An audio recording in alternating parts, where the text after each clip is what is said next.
catch me balling like I'm in the end zone. I got my homies in the no new friend zone. You know, making plays that land us in the end zone. Coming in clutch, you can catch me in the end zone. End zone. What is happening, everyone, and welcome back to In the End Zone UK, your home for all things NFL and much, much, much more. It is week 15, and Christmas is right around the corner.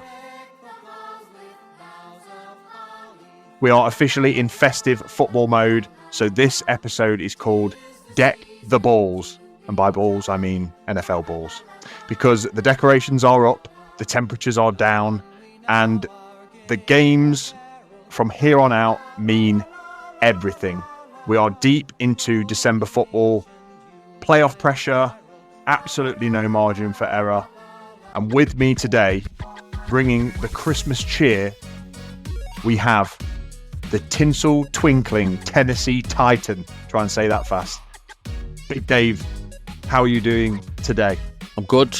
Hope the Titans getting dumped on back to reality for the Titans.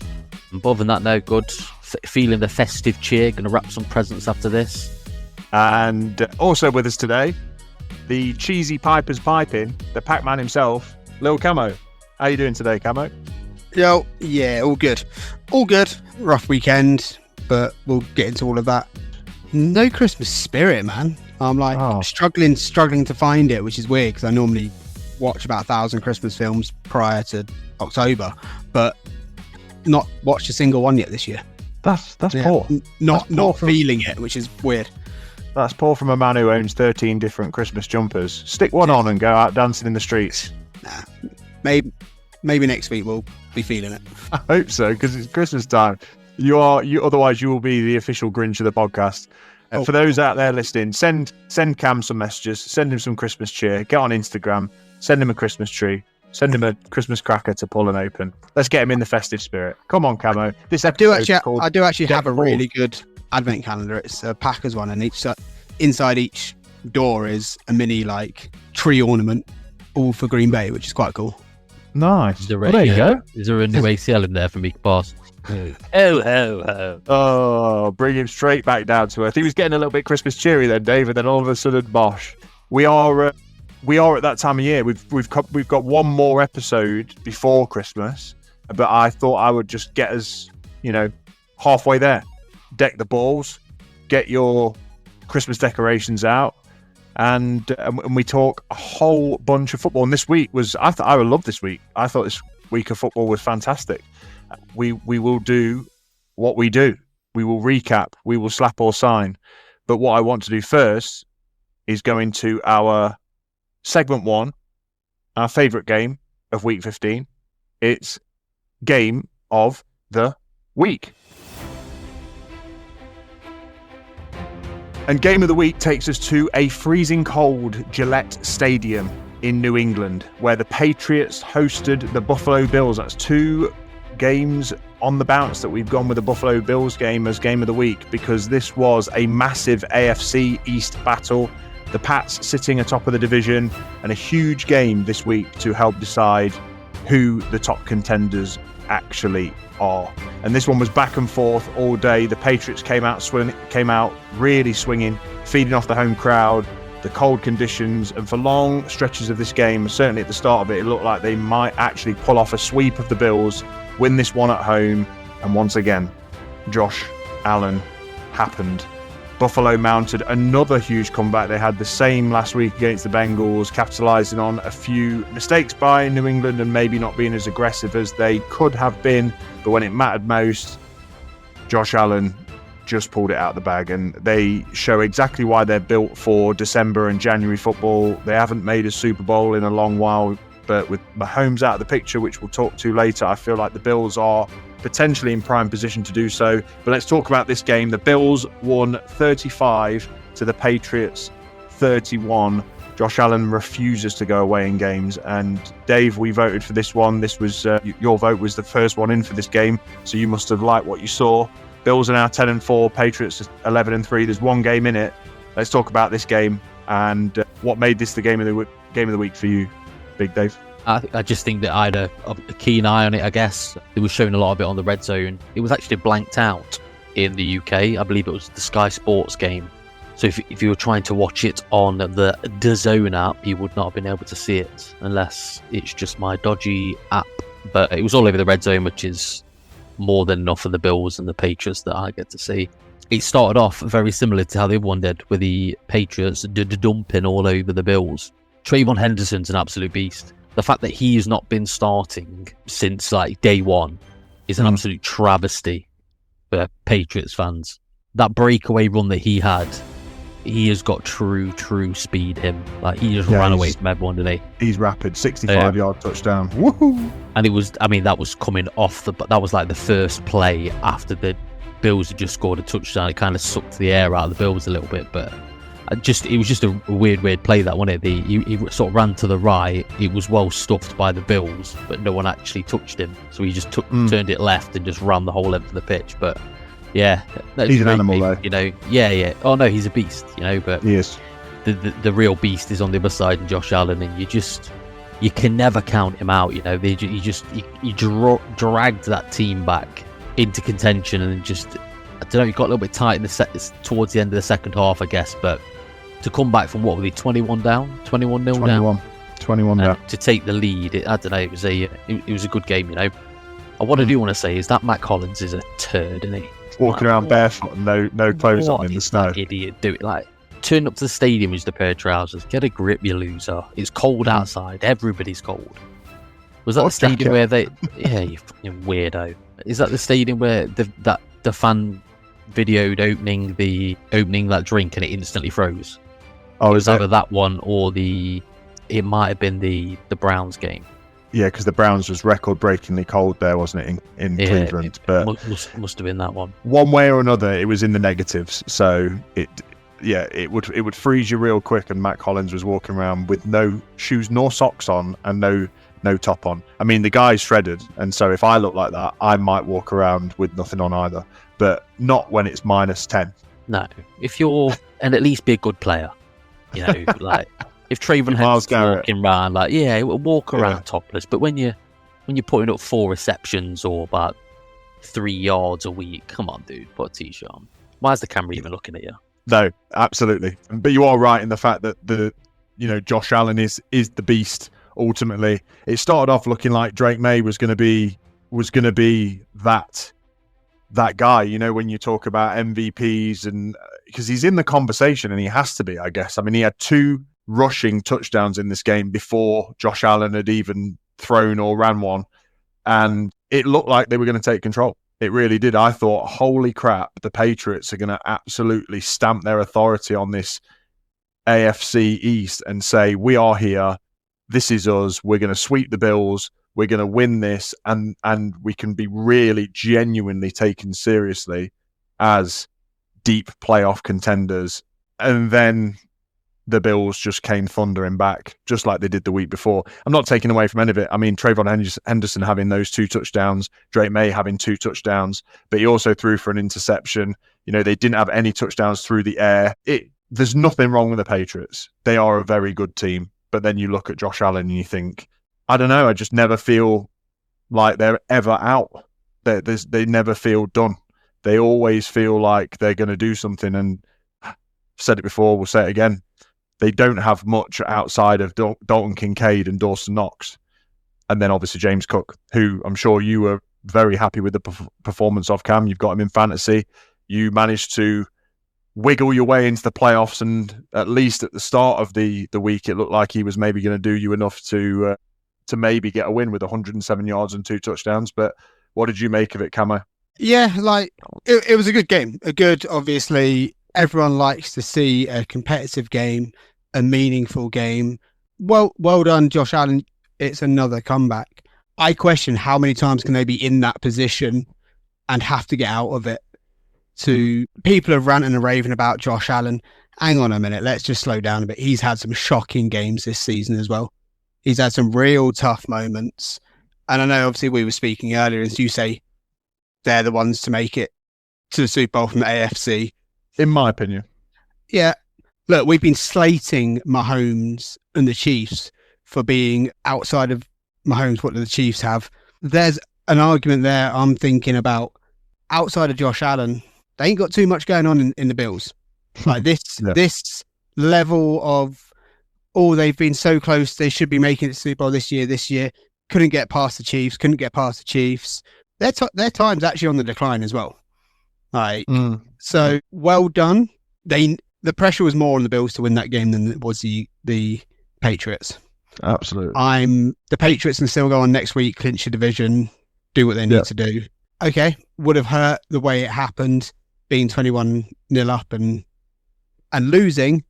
But no, I'm not going to sit here and glorify the Bills. I think there's a bigger question mark. You've been in that position a number of times this season and had to fight back. There's a few questions there to answer for that. Yeah, there is. There is no two ways about it. And I mean, again, one way or another, we can look at it in, a multitude of different ways, from a Bills perspective, from a neutral, from a hater's perspective, if we want to. But the reality is, Josh Allen has not had a bad season. He's had a phenomenal season when you look at what he's done pretty much every week. He's been shut down by a couple of great defenses. But for the most part, he's broken records. He's put up ridiculous numbers. He's continuing to break records. He's been a fantasy phenom. He's done everything that you ultimately want from a franchise quarterback, other than winning with absolute glory every single week, which I think is obviously incredibly naive to assume that somebody can do week in, week out in the NFL. So I think that I'm going to give, and I'm only really giving credit where credit is due from a Josh Allen perspective. I also think that with Mahomes out the picture and Joe Burrow out the picture for the first time in a very, very long time, if you think about the fact that it's been either Tom Brady or Patrick Mahomes in the AFC Championship over the last 15 years, this door is wide open for Josh Allen to drop kick and fly straight through. And the only thing holding them back is maybe what you've said, Cam, is that the supporting cast around him is not where you would hope it needs to be. If you were looking at like a Super Bowl contender, their defense has holes and they have no real wide receivers. But we've said that about Mahomes for years. What they do have is an amazing, multi-talented running back and an incredible offensive line. And that is enough to do a lot in the NFL. So I think the Bills deserve it. And it's not just off this season. I think it's an accumulation of years worth of getting close and being nearly there, that they're the team in the AFC that ultimately deserve to go to the Super Bowl. And that was, I think, the offline conversation we were having before this. But Dave, just to finish up on the Bills and I guess on the Patriots, me and Cam have had that conversation. Cam says that he doesn't really want to see the Bills in the Super Bowl. I think the Bills are the team that I want to see in the Super Bowl. Probably if it's not the Seahawks, it'd be a Super Bowl. Bills-Rams would probably be the most exciting Super Bowl I could put on paper now. What's your saying on this, on Josh Allen, on the Bills, on the playoff picture as we go? They're not going to win the division, but they could still be maybe the more dominant playoff team. Well, they could still win the division, but they could, I guess. They're a game back, aren't they, I guess? But I mean, obviously, I'm a little bit biased on this. My missus is a Bills fan, so I would like to see the Bills in the Super Bowl. I can't really think, and I wouldn't want any team from the AFC South. Definitely not the Jags or the Texans. They're a bit stale for me. I don't really rate the Broncos, so I guess the Bills would probably be the team for me. Who from the AFC North? None. Then would you want to see? Steelers. They're all awful. So I think a toss up between the Patriots for Vrabel, I guess, but the Patriots have won too much, and I'd rather a team win that's been consistent for the last 5 or 6 years, that's not got over the hump. So I would say I wouldn't be against the Bills, or no, I would want the Bills. They're probably the team I'd want to win the Super Bowl, to be honest. If I had to pick a team right now that's not the Titans, because the Titans have got zero chance, obviously, of winning the Super Bowl. The Bills are the next, probably closest team to me, especially from the AFC. Yeah, exactly. Yeah, no, I mean, I share that similar sentiment. And Camo, you were saying, I think your argument earlier was the Broncos, which we'll talk about later, and the Patriots. And absolutely, this season, those guys have been they're the only 2 11 win plus teams at the moment, I think. Obviously, the Seahawks and the Rams have got 11 wins as well. But I mean, the Patriots have been good, but they've had a very easy schedule. Drake May has been amazing, and the Broncos have just won games, but again with their own caveats. So yeah, I think if it wasn't the Bills, who are you saying that you'd like to see at this point in the season? There's only 3 games left, so your prediction or wants and needs are probably pretty much ironed out right now. I wouldn't mind seeing the Patriots go on a run.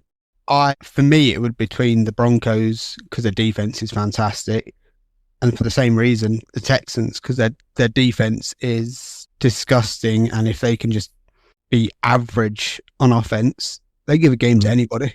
Okay, Broncos, Texans, fair play. I mean, everyone has their own opinion. No one is wrong or right. Be interesting though, listeners. Let us know who you want to see in the playoff picture for the Super Bowl for the AFC.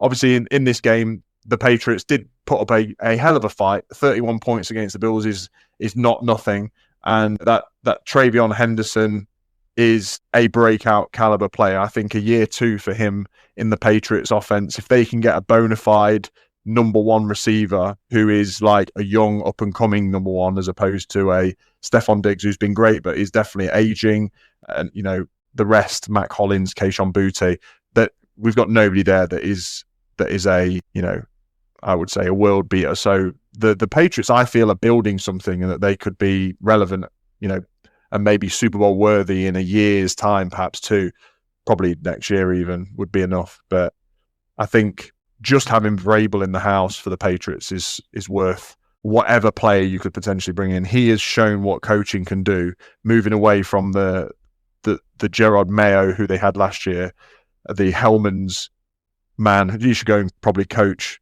the ex-Titan quarterback. What's his name? Mr. Mayo. Will Levis. Will Levis. They should start a mayonnaise franchise on their own. But it just shows you what the difference is when you get a coach that is an inspirational coach that can bring people up and coach people up, as opposed to some coaches who are, they're degradation coaches. They will chew you out when you've done something horrifically wrong. They won't support you. They won't support your personal choices. A bit like the Bengals just working in an operation whereby Joe Burrow is clearly going through something. And again, we'll get to that soon, but he's clearly going through something, some sort of quarter-life crisis. This is where you need your head coach to stand next to you and tell people you're good. Tell him you're good. I've got you. Don't worry. We're going to fix this. We're going to work it through. Instead, it looks like Burrow's being thrown to the wolves a little bit at the moment. And I'm not against it either because I don't have much liking for him, but I still do see that there is leadership lacking in places, and definitely not now in New England. I think Vrabel could be there for years, absolute years. He did so much good with the Titans when he was there that he's now got the opportunity to build what he wants. But yeah, ultimately this game finished 35-31. Bills win, Patriots lose. And it is, as you said, Dave, 1 game in it. It's actually almost anyone's game. Essentially, the Patriots hold the keys to their future. If they win out, the Bills can't catch them. And so they win the division. They probably get the number 1 seed. They probably get home field advantage at the very least if they win out. And we'll wait and see. But the Bills equally just need to keep on winning too. And with Mahomes out of the way, Burrow out of the way, Lamar not looking like Lamar, there is no question about it. There is no question that the remaining quarterback in the AFC is Josh Allen. Like the best quarterback in the AFC is Josh Allen right now going into the playoffs. Has to be. Good. Game of the week. Dunskies. We will now move in to our favourite segment. Our segment where we get to talk about all the good that players have done and potentially all the bad that some players have done. And so we will move into segment 2, which is slap or sign.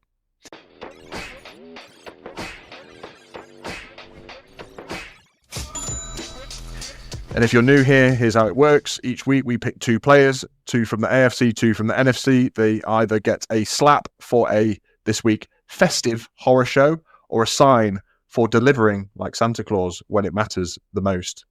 So, Dave, I want to start in the AFC this week, and I want you to give me your AFC sign. Okie dokie. This week, I am signing the lesbian-looking Trevor Lawrence. I despise him. I don't necessarily think he's the guy. I think they're paying far too much for him. However, what you can argue is that he had a great game, or he's so far had a good season. especially towards the back end. The Jags are 10-4. Yeah. This from a team that in recent years has not been good, has not been great, has been average, below average, some might say. They had back-to-back number one picks about 4 years ago, so they've certainly turned it around. And yes, they did beat the New York Jets, nearly putting a 50 burger on them, 48-20 finished. The Jets look very, very awful. Brady Cook looks like the better of the turds in their quarterback room. He's the floating turd. He's the surviving one with an ounce of glitter upon him. But yeah, Trevor Lawrence, he obviously led the team in passing, but he also led the team in rushing, which is crazy. If 5 carries for 51 yards and a touchdown, so he had 6 total touchdowns. That is great. I actually think he had around 60 fantasy points, which is outrageous. But yeah, 20 of 32, 330 yards and 5 passing touchdowns is a great day for anybody. So that's why I've what? Well, I'm just saying, is it not like 5? You can't get any better than that. I don't think I've ever seen unless you better throw than 6. Yeah. Well, I don't think I've ever seen 5. Yeah. No, you're right. Yeah. Certainly better than Brady Cook, who had 1 touchdown, 3 interceptions. Yeah. But the Jags are just starting to come together as a good team. As a whole team. Their defense is also very good. They've built it through the draft, and they've just got some good players. They've probably shocked me the most. If I finish stuttering, they've probably shocked me the most from the teams in the AFC South. The Colts at the start, but the Jags just seem to have built and then just carried on winning.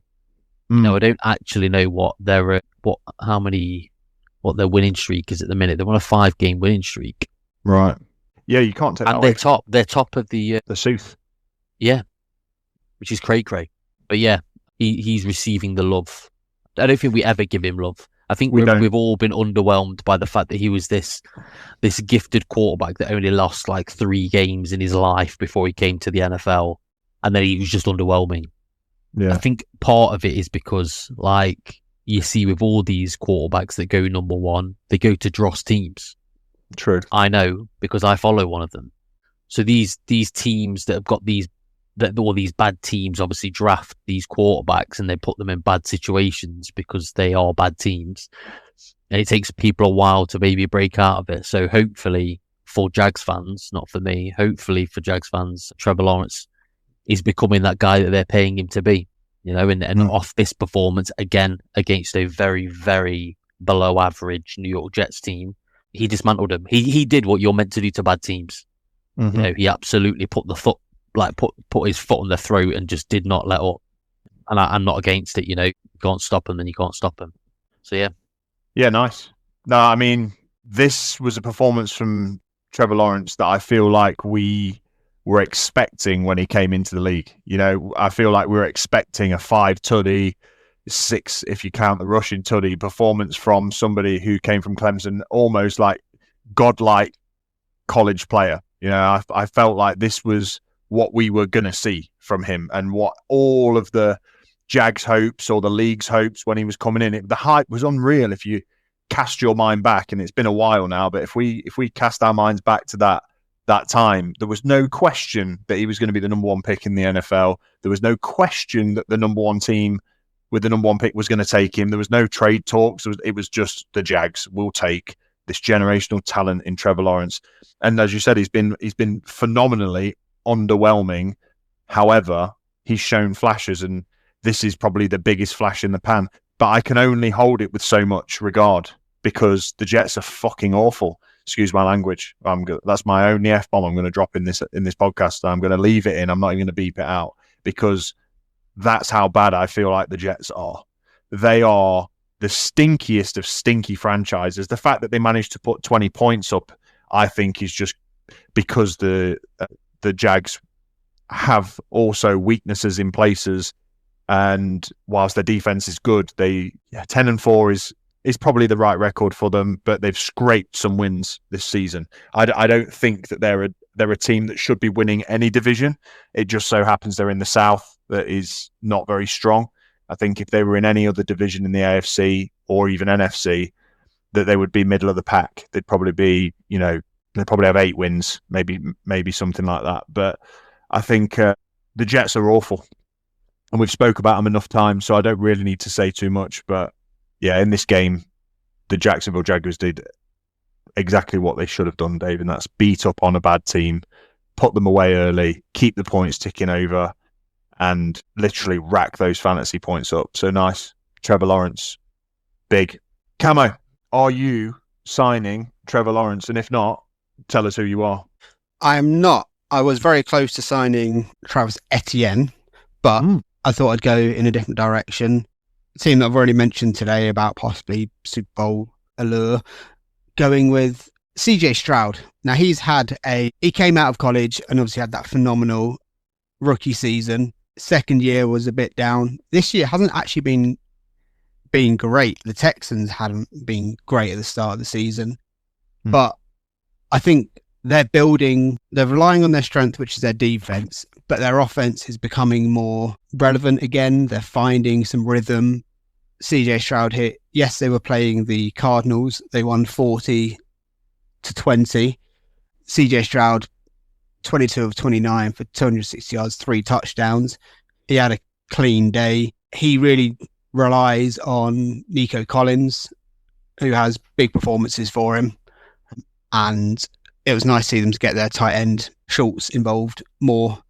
And what's really hurt them, they've not really had much of a run game this season, but they beat up on the Cardinals early in this game, which just gave them enough of a lead to be able to comfortably see this one out. But yeah, CJ Stroud for the run that they are now on, because I thought they were dead and buried sort of earlier in the season. They've put together a good set of wins.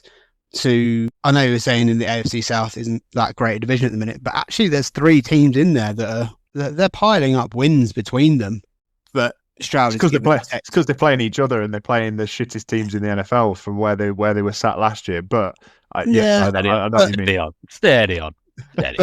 But yeah, the Texans have got a chance to win their division, and will be interesting to see. I think they've got enough tools in place to, I say, make a deep playoff run. And absolutely, yeah, CJ Stroud. It's interesting because I say he was so good that rookie season. It was going to be so difficult to live up to that hype and expectation. I think he just needs to now come in and find his level, some consistency. But he had a really, really strong week this week, and say they went up really early against the Cardinals, and the Cardinals just weren't able to come back at all. No, absolutely. And yeah, I mean, there's something to be said for a team like the Texans, whose defense has been firing all season, and they're just getting right as they're going into the playoffs. We've seen that happen before, many years, where a team sort of sputters at the start, then builds momentum, finds their feet, gets into the off season, goes into playoffs at peak performance and makes a big run. Might not necessarily mean Super Bowl, but it means that they have to be feared and looked out for. And I think that's exactly where the Texans are right now. They've won 6 games in a row. 6 games in a row, and I'm not worried about them losing another game moving forward either. They've got the Raiders next, which will be an absolute ass whooping. They've got the Chargers, and I think the Chargers' offensive line is going to get steamrolled by their pass rush. And then they've got what is potentially the oldest man on the planet, Phil Rivers' Colts. And I don't think any of those teams will be able to stop them. So we could be seeing a team that goes into the playoffs with a 9-win streak, which would be massive. And if they can do that, then that's just all the momentum you need in the world, especially for a defensive team like that. Because if you can just keep winning and asking very little, because all they ever do every week, and we said this even at the start of the season, when we slapped CJ Stroud and we were signing the Texans defense, all the Texans need is mediocrity from their offense. That's it. And they've actually got better than that. Stroud is above average if he's playing at his best, and Nico Collins is a great receiver. I think they're maybe just a fraction above average, if I'm honest, but I think that's all they need.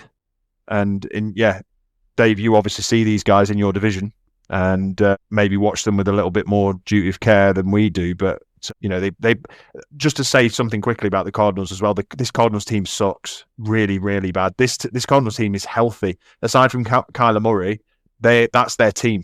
That is their team. I know they didn't have Marvin Harrison, but at least on defense, they're fully healthy. And they allowed 40 points. They can't stop anything. They can't do anything. The only player I'd love to see on a different team would be Trey McBride on the Seahawks. But he is as good as a tight end gets. I think he's the best tight end in football this season. Not necessarily as total, but I think he's the best tight end in football. It feels like he's going to be like the new Kelsey, Kittle. That's what it feels like to me. But sorry. Anyway, Dave, Texans, final thoughts? Yeah, honestly, I think the team that can probably, I don't know, it's a tough one. The Texans haven't got the passing game, I don't think. I think if you take Nico Collins out of it, they rely solely on their defense, which is enough. Obviously, they're winning games. Whereas I think if they came up against a team that's going to put 30 points on them, I think they'd struggle to go blow for blow with them. So who do I think? I think the Jags dumped on us more than the Texans did. It felt like it. I hated watching that game because it just felt like Trevor Lawrence was just throwing the ball all over the place. Jacoby Myers has turned into Randy Moss. So, but their defense, the Texans' defense, is something special, So they say defense wins championships, don't they? They do, and that is the thing when you look at it. What they've done historically to not even historically, but this season to a Josh Allen, to a Patrick Mahomes, shut them down. Literally shut them down to negative touchdowns and many interceptions. So if you can do that, if you're operating, it's a huge advantage. And so Cam, when you look at those things, who are they potentially going to be playing in the playoffs when they go in there? Josh Allen, Bo Nix, Aaron Rodgers, none of those quarterbacks apart from Josh Allen on his day would scare you as a Texans team. None. You'd just be like, we roll them. Yeah, I think if they ended up playing another heavy defensive team, it'd be similar to that Rams Patriots Super Bowl where it was just an absolute snooze fest. They scored about 12 points in total. Yeah, there was no offense, but yeah, when you think about it, if you do take Josh Allen out the equation, they don't really have a lot, do they? No, they really don't. Okay, nice. That's the AFC signs for you, pair, and for me, I'm also going for a quarterback. Just mentioned his name actually, and I am signing Bo Nix. This is surprising for me even, but I am signing Bo Nix from the Denver Broncos. The Broncos are 12-2. They have the best record in football, and Bo Nix played possibly the best game of football I've ever seen him play. Now, it could have been his best game of football. He had 4 touchdowns, no interceptions, passer rating of 134. That was it. He didn't even have, even though he looked like it, he didn't even have that many yards on the ground. I thought I was going to look at this and see 30, 40 yards. He had 10. So every bit of movement that he was making around the pocket was to essentially to throw the ball downfield, which is exactly what he did. And I'll absolutely let you take over in a minute, Cam, because this is your game and I don't want to steal your thunder or your Packers' cheesy thunder. But whilst I'm just signing Bo Nix, this season I have been so skeptical over this guy. I still am. Ultimately, I still am. Holy guacamole, though. When you have, I've just clicked on this team to see what they have won 1, 2, 3, 4, 5, 6, 7, 8, 9, 10, 11. They've won 11 games in a row. That's an insane winning record. They lost 2 games early in the season. They won their first, lost 2, and then they've won everything else since. I mean, if that's not consistency, I don't know what is. And if that's not something to fear, when ultimately they've come up against whatever team, they've come up against crappy teams, beat them, or come up against great teams, beat them, come up against ex-Super Bowl winning teams, beat them, come up against crappy, never going to win a Super Bowl in their history, beat them. There's been no fall off with this team. They haven't been convincing necessarily in those wins, but they have won. And Bo Nix has been the leader of this team, at least on offense. Obviously, the leader of this team is their defense, and that again in this game was the tail of the tape. But 4 touchdowns on a Packers team that has been very stingy with points this year. And we can talk about the big injury in a moment, and that will have made a difference to the narrative of this game because it didn't happen right at the end, but it did happen enough into the game for the Broncos to have already established that they were going to score points. And when you've got Cortland Sutton, Troy Franklin, Lil Jordan Humphrey all scoring touchdowns. Never heard of him in my life, by the way. And Michael Bandy, also never heard of him. These are people who've scored touchdowns on the Packers this week. Like, who are they? I don't know. But Bo Nix was finding them. And he was rolling out the pocket. Some of the anticipating throws that he was making to like RJ Harvey and some of the receivers, he was putting out the ball out like in front of them to run onto. They were perfect passes. I can't fault his game. He didn't even throw a pick. He took 0 sacks. Like, what are you supposed to do? What are the Packers supposed to do? So the Packers lost this one, 26 to the Broncos 34. And let's just talk about the massive elephant in the room, Camo. Packers lose. That's not the elephant in the room. The elephant in the room is Micah Parsons. The humongous trade acquisition that was made at the start of this season. The first round picks, the amazing impact he's made to your defense. He's torn his ACL, which means he's now out till, let's be ambitious and say, he's probably going to miss at least the first 4 games of next year. What do you make of it? Well, obviously it's dog shit. Let's be real. As for the game, look, it was going to be a hard game. It was going to be a close game. Bo Nix he done everything he needed to do. He didn't sit in the pocket. His O-line gave him enough time and protection to move and find somebody.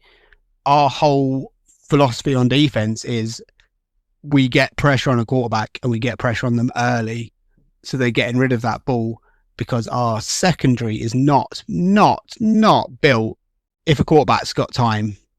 Like, if they're being asked to hold up and cover people downfield for long periods of time, we're just not built for that. We don't have the personnel.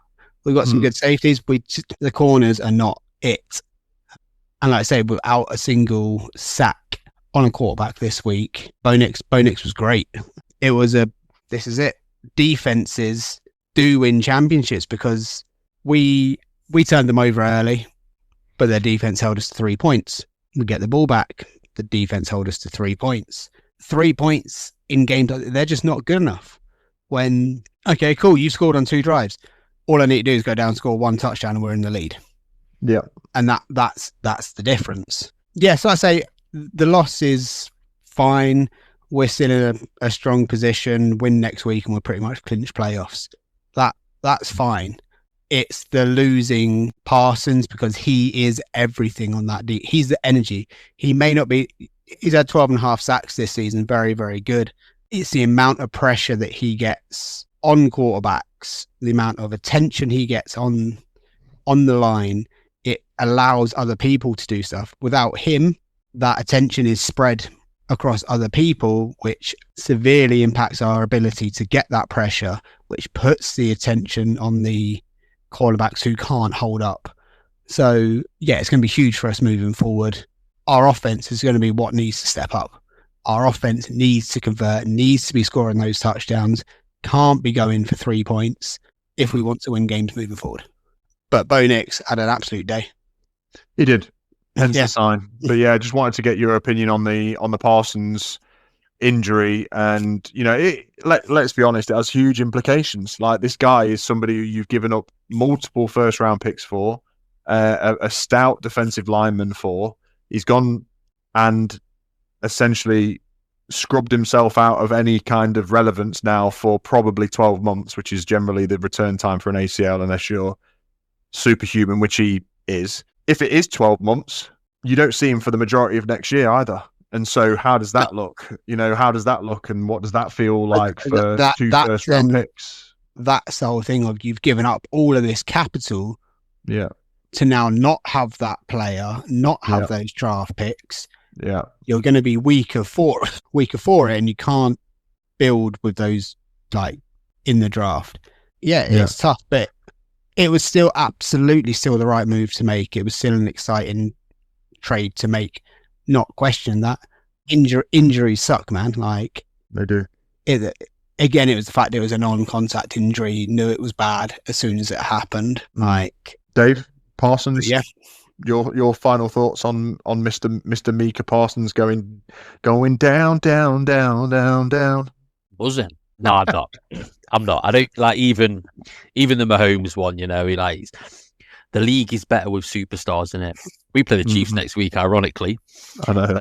But no, the league's better with these superstars. You want to see, like Myles Garrett was he hurt his leg this week, and I was like, what a shame it'd be if it was something that kept him out and stopped him from breaking that record. Yeah. And Parsons is the same, like for Cam's sanity, like they've given up all this draft capital to get this guy who's put up 10 plus sacks in every season that he's played. You want to see him play, and I want to see him. He's one of the guys that you kind of want to see win. I'm not necessarily saying I want to see the Packers win, but I'm not saying that. yeah, but Parsons as a player, it's tough to watch, Yeah, because like I said, the game and the league is so much better when these play. Nobody wants to see crappy quarterbacks playing quarterback. We don't want to. I don't turn on football and watch it for like 9 hours on a Sunday to watch, I don't know, Nick Mullins quarterbacking the Vikings or whatever. You don't. Yeah. You're not there to watch that. I don't want to see. I want to see Christian McCaffrey at running back. I want to see Saquon. It's crap when they tear the knees, and it's just been a familiar thing this season. Look how good a story was the Colts. Yeah, Daniel Jones has done his Achilles. Or the Niners losing Bosa like really early on in the season. You want to see them players play. Yeah, mostly because they've got them in fantasy, but outside of that, it's. But even the lesser teams that you think maybe could be building something, like the Giants, for example, losing the receiver, what's his name? Oh, Malik Neighbors. Yeah, Malik Neighbors early doors, and then regaining some momentum with Cam Scatterbo and his leg snapping till it fell off. Like all these players where you just go, oh, that sucks. But I guess what's worse is it's these non-contact ones where somebody's ACL turns into a bit of cheese string and then they're out. It's not even like, oh, they're out and they're going to miss, 6 weeks with a broken collarbone or a fractured ankle or whatever. These ones that are actually structural, like legit, we're probably not going to see Micah Parsons till halfway through next year. I don't think it'll be that long. They've said Daniel Jones will be back from an Achilles in 9 months. Yeah. And an ACL is nowhere near as bad as an Achilles. Yeah, it can be anywhere. Yeah, he'll be back. 12. He'll be back for training camp, people. Do you reckon? Yeah. If he is, then that's good. Yeah. I mean, from now, 9 months takes us to September. But if it's 6 months, then yeah, it might be good. But then I've seen, which we'll get talking to, but I've seen that there's similar talk about Mahomes as in him not being back until early parts of the season, not necessarily even being back for training camp. On these are all hyper athletes, aren't they? I think they've got all the best treatment. I think 6 to 9 months is probably right for them. If it was me, it'd be like 18 months because mine are made like cheese. But I think for like the pro athlete people, But this, I mean, we'll get to talking about the Chiefs later, obviously. But it's you don't want to see him go out. No, but if he as does. a Chiefs fan that's now out of the playoffs, even if it was a slight knee injury, you won't see Mahomes again this year. No. It'd have been kept out, because ultimately the more poo they are, the better weapon they're going to get. They're probably going to draft some elite tight end off the back of this. Yeah. Tight end, wide receiver. Or receiver, or both. Yeah. Yeah. Yeah, for sure. Okay, good. I mean, not good, but it is what it is. And Camo, your Packers team lose 26 to the Broncos 34 on that one.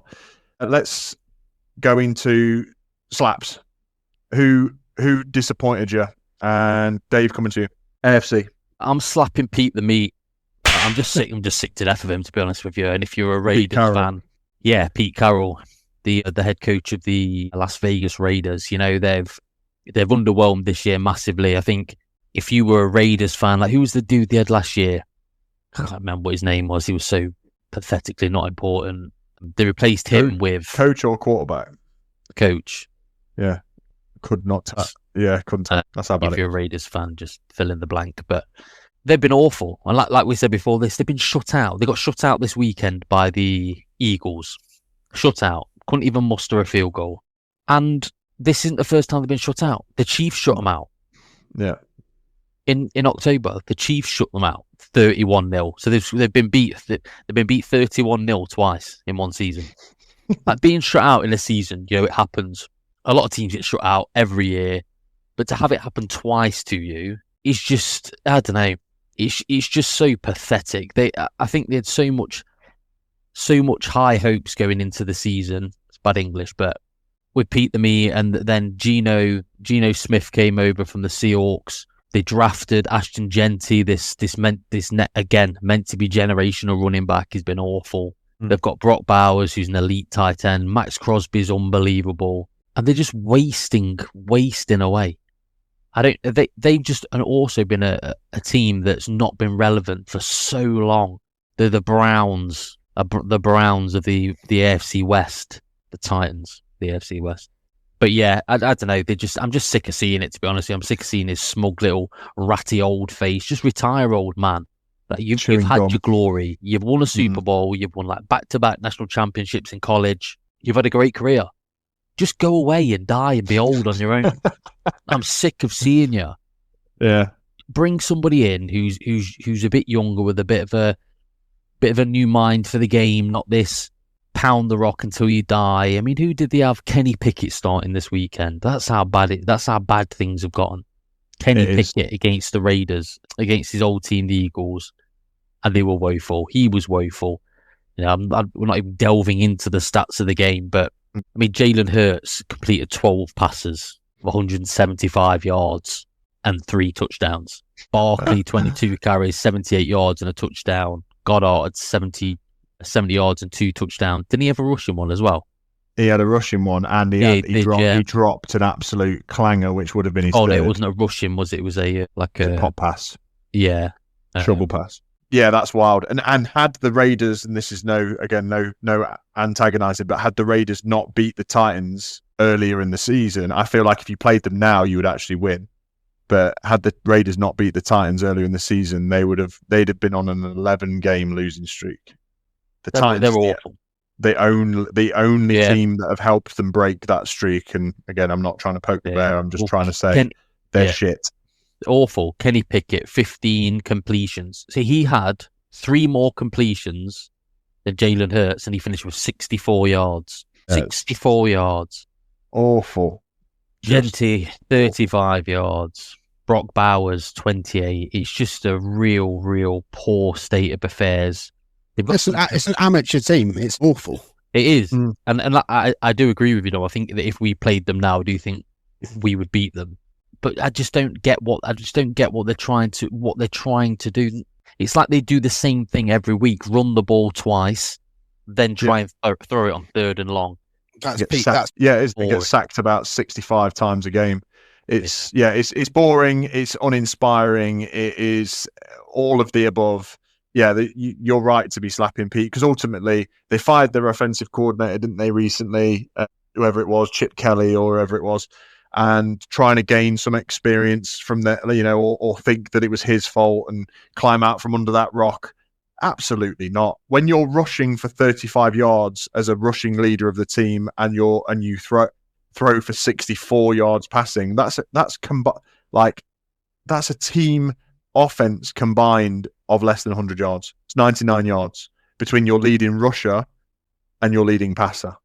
And yes, there was a few other pittance of yards sprinkled in. Kenny Pickett had 7 and Dylan Laube had 4.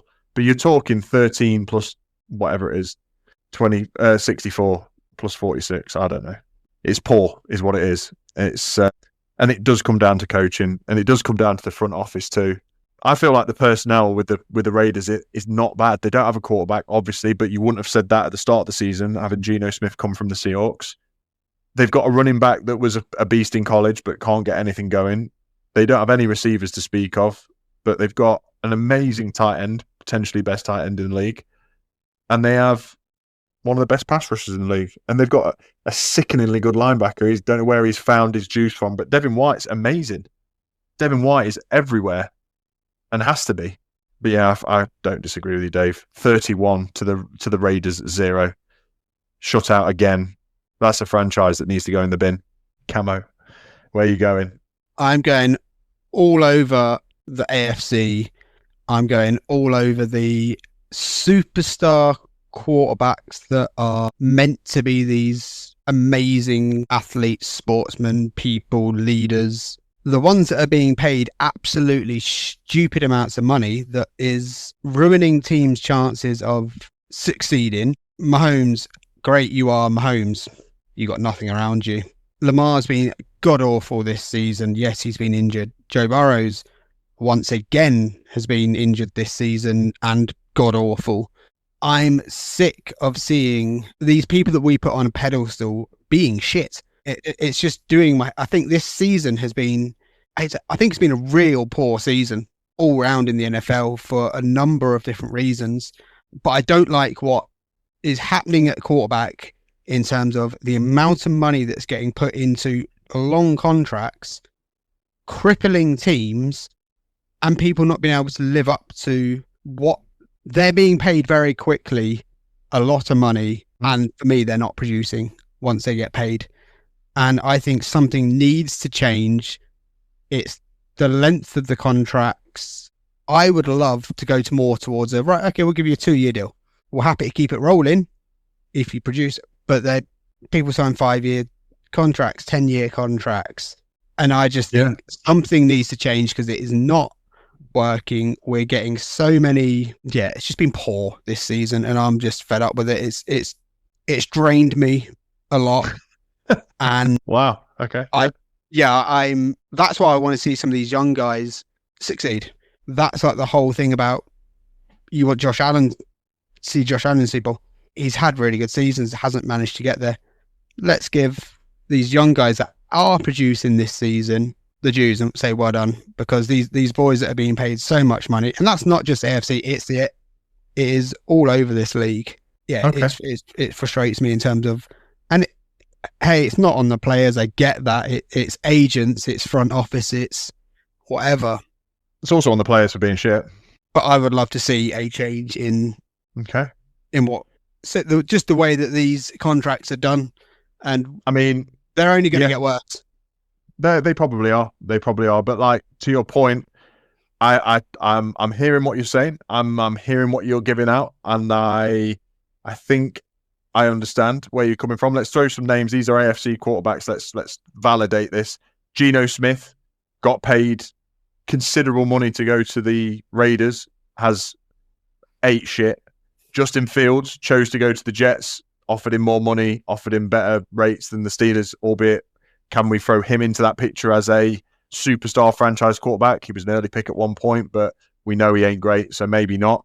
Tua, you can absolutely throw him into the conversation. Been paid a butt ton of money by the Dolphins. Aaron Rodgers, over the hill, probably can't count him in there. Justin Herbert has been average this year, has been paid the bag. Lamar Jackson has been average this year, has been given the stack. And then the rest have been okay. So yeah, I mean, I know you said NFC as well, but yeah, even in the AFC, there's enough players to go, you've not held up your part of the deal. And then there's Patrick Mahomes, there's CJ Stroud until recent weeks that you could probably say the same thing about. And then the only players that I think are playing actually good football that have been in their teams for more than a year would be Josh Allen, Drake May, Bo Nix, Trevor Lawrence maybe, but not even.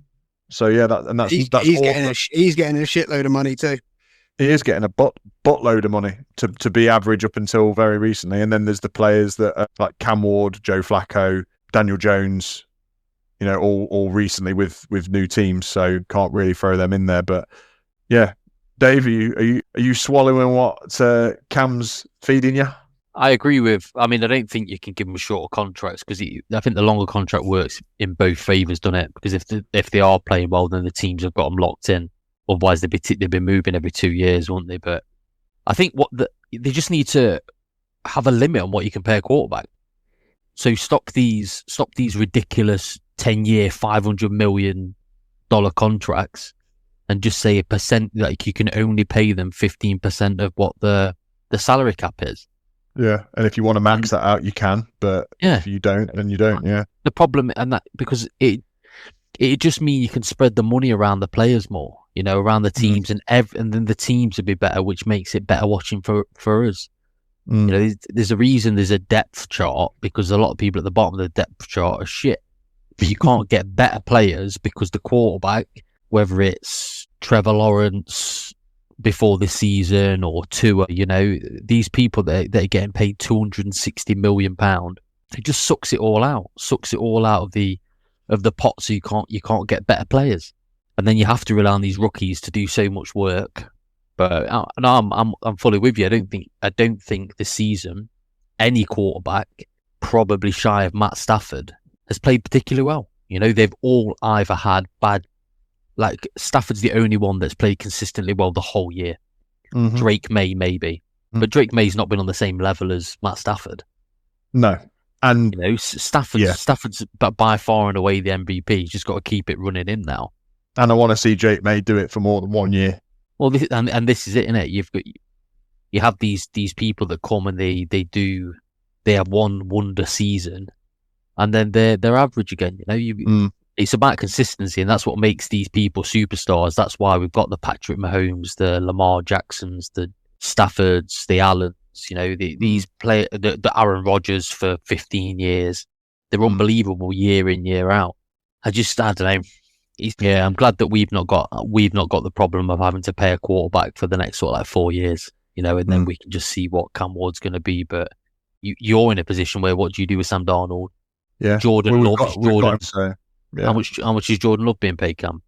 A lot. Yeah, is he the same caliber as Joe Burrow, Lamar Jackson? You know, like he's on the exact same money. Yeah, which is so tough, isn't it? Because why should they be paid?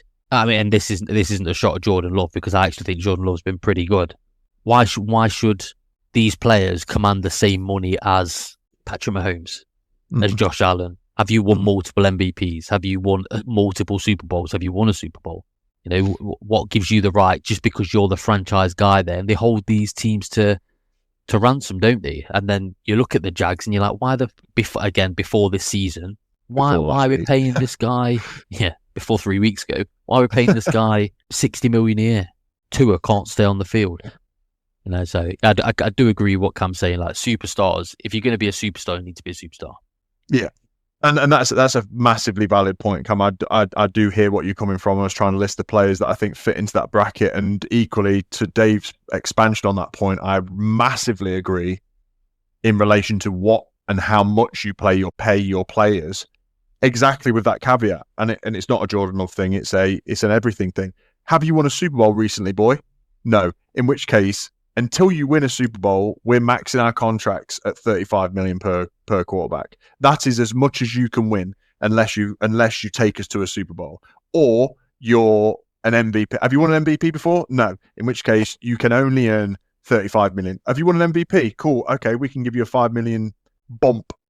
Josh Allen can now be paid $40 million because he's won an MVP. Yeah, like within their contracts, there are milestones that they need to hit. You know, have you thrown for 4,000 yards? Have you thrown for 40 touchdowns? Yeah. Have you won an award, a player award? Have you won a Super Bowl? Each of them comes with incentives. You win a Super Bowl, we'll give you an extra $5 million for that year. The next year, you go back down to 35 unless you again throw 40 touchdowns through, and that will give players an incentive to earn more money, you know, and not just for quarterbacks. Because from the player side of things, they're saying they want all of the protection when it comes to injuries.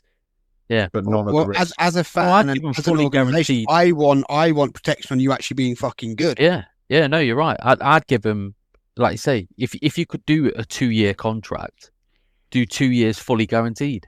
Yeah, that's the way I would. 70 million, so 35 million a season. If you win a Super Bowl, there's an extra 5 million. If you win the MVP, there's an extra 5 million. If you get 20 sacks, there's an extra 5 million. If you break 2,000 yards, there's an extra 5, like all-purpose yards for a running back. There's an extra 5 million. That's way more how it should be layered, I think, and it would give the incentive to teams. I'm going to keep this rolling because my final AFC slap leads into this conversation, just maybe at a more granular level, and I'm slapping Joe Burrow, Joseph Burrows from the Cincinnati Bengalis. I'm slapping him, number one, most importantly, because the Bengals got shut out this week.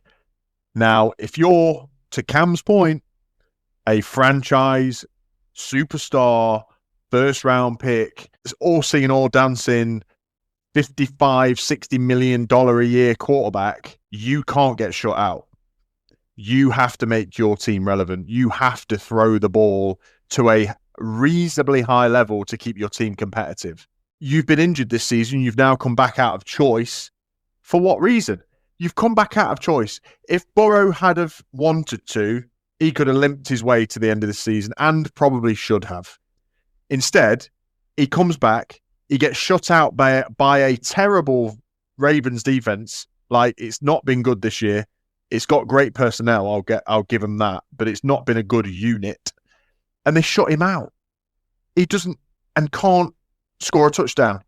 Overthrown balls, there's a couple of drops from his receivers, horrendous interceptions, getting hit whilst he throws because his offensive line's terrible. Whose isn't? Everybody's operating within those confines in the season in the league. And this is Joe. And worst of all, even before the game, he sat around moaning about it. I don't know if football's even for me. Whatever I want to do, I've got to be having fun. Otherwise, what's the point in doing it? Well, guess what, Joe Burrow? I go to work. I don't have particularly too much fun. And guess what? They don't pay me $50 million a year. I wish they did, but they don't. And you don't see me going, just whatever I should be doing, I should be wanting to have fun. Buy a Batmobile, maybe. Or smash a red hot model every so often. Shut up, Joe Burrow. It's a proper Gen Z approach to life. That is, it pisses me off. Get a grip of yourself, you little weasel. You are paid millions to throw a ball down the field, of which you've got 2 elite wide receivers, and you get shut out. Literally kill yourself. I don't want to hear. Oh yeah, I'm not having fun playing football. Try being a Titans fan, douchebag. Yeah. You've had one good season where you got to a Super Bowl. What have you done since then? Nothing. You're injured constantly. Yeah. You cry like a little baby. Oh, I need to get my wide receivers paid. They pay your wide receivers. You can't even put a point on the board. Shut up, you little baby. Yeah, agreed. That's the reason. He's a privileged Macaulay Culkin looking weirdo. I thought it when I was watching that quarterback documentary on Netflix. He seems like a weirdo. He seems boring. He seems like he's missing a personality. And he is. He's just a blonde robot that plays football and now is starting to feel. And his feelings are hurt because he's shit. And his team's shit. And his coach is shit. And they're not winning. Oh my God, I'm not winning. All these people in the world who aren't winning and then all of a sudden decide that they don't like doing something, get a grip.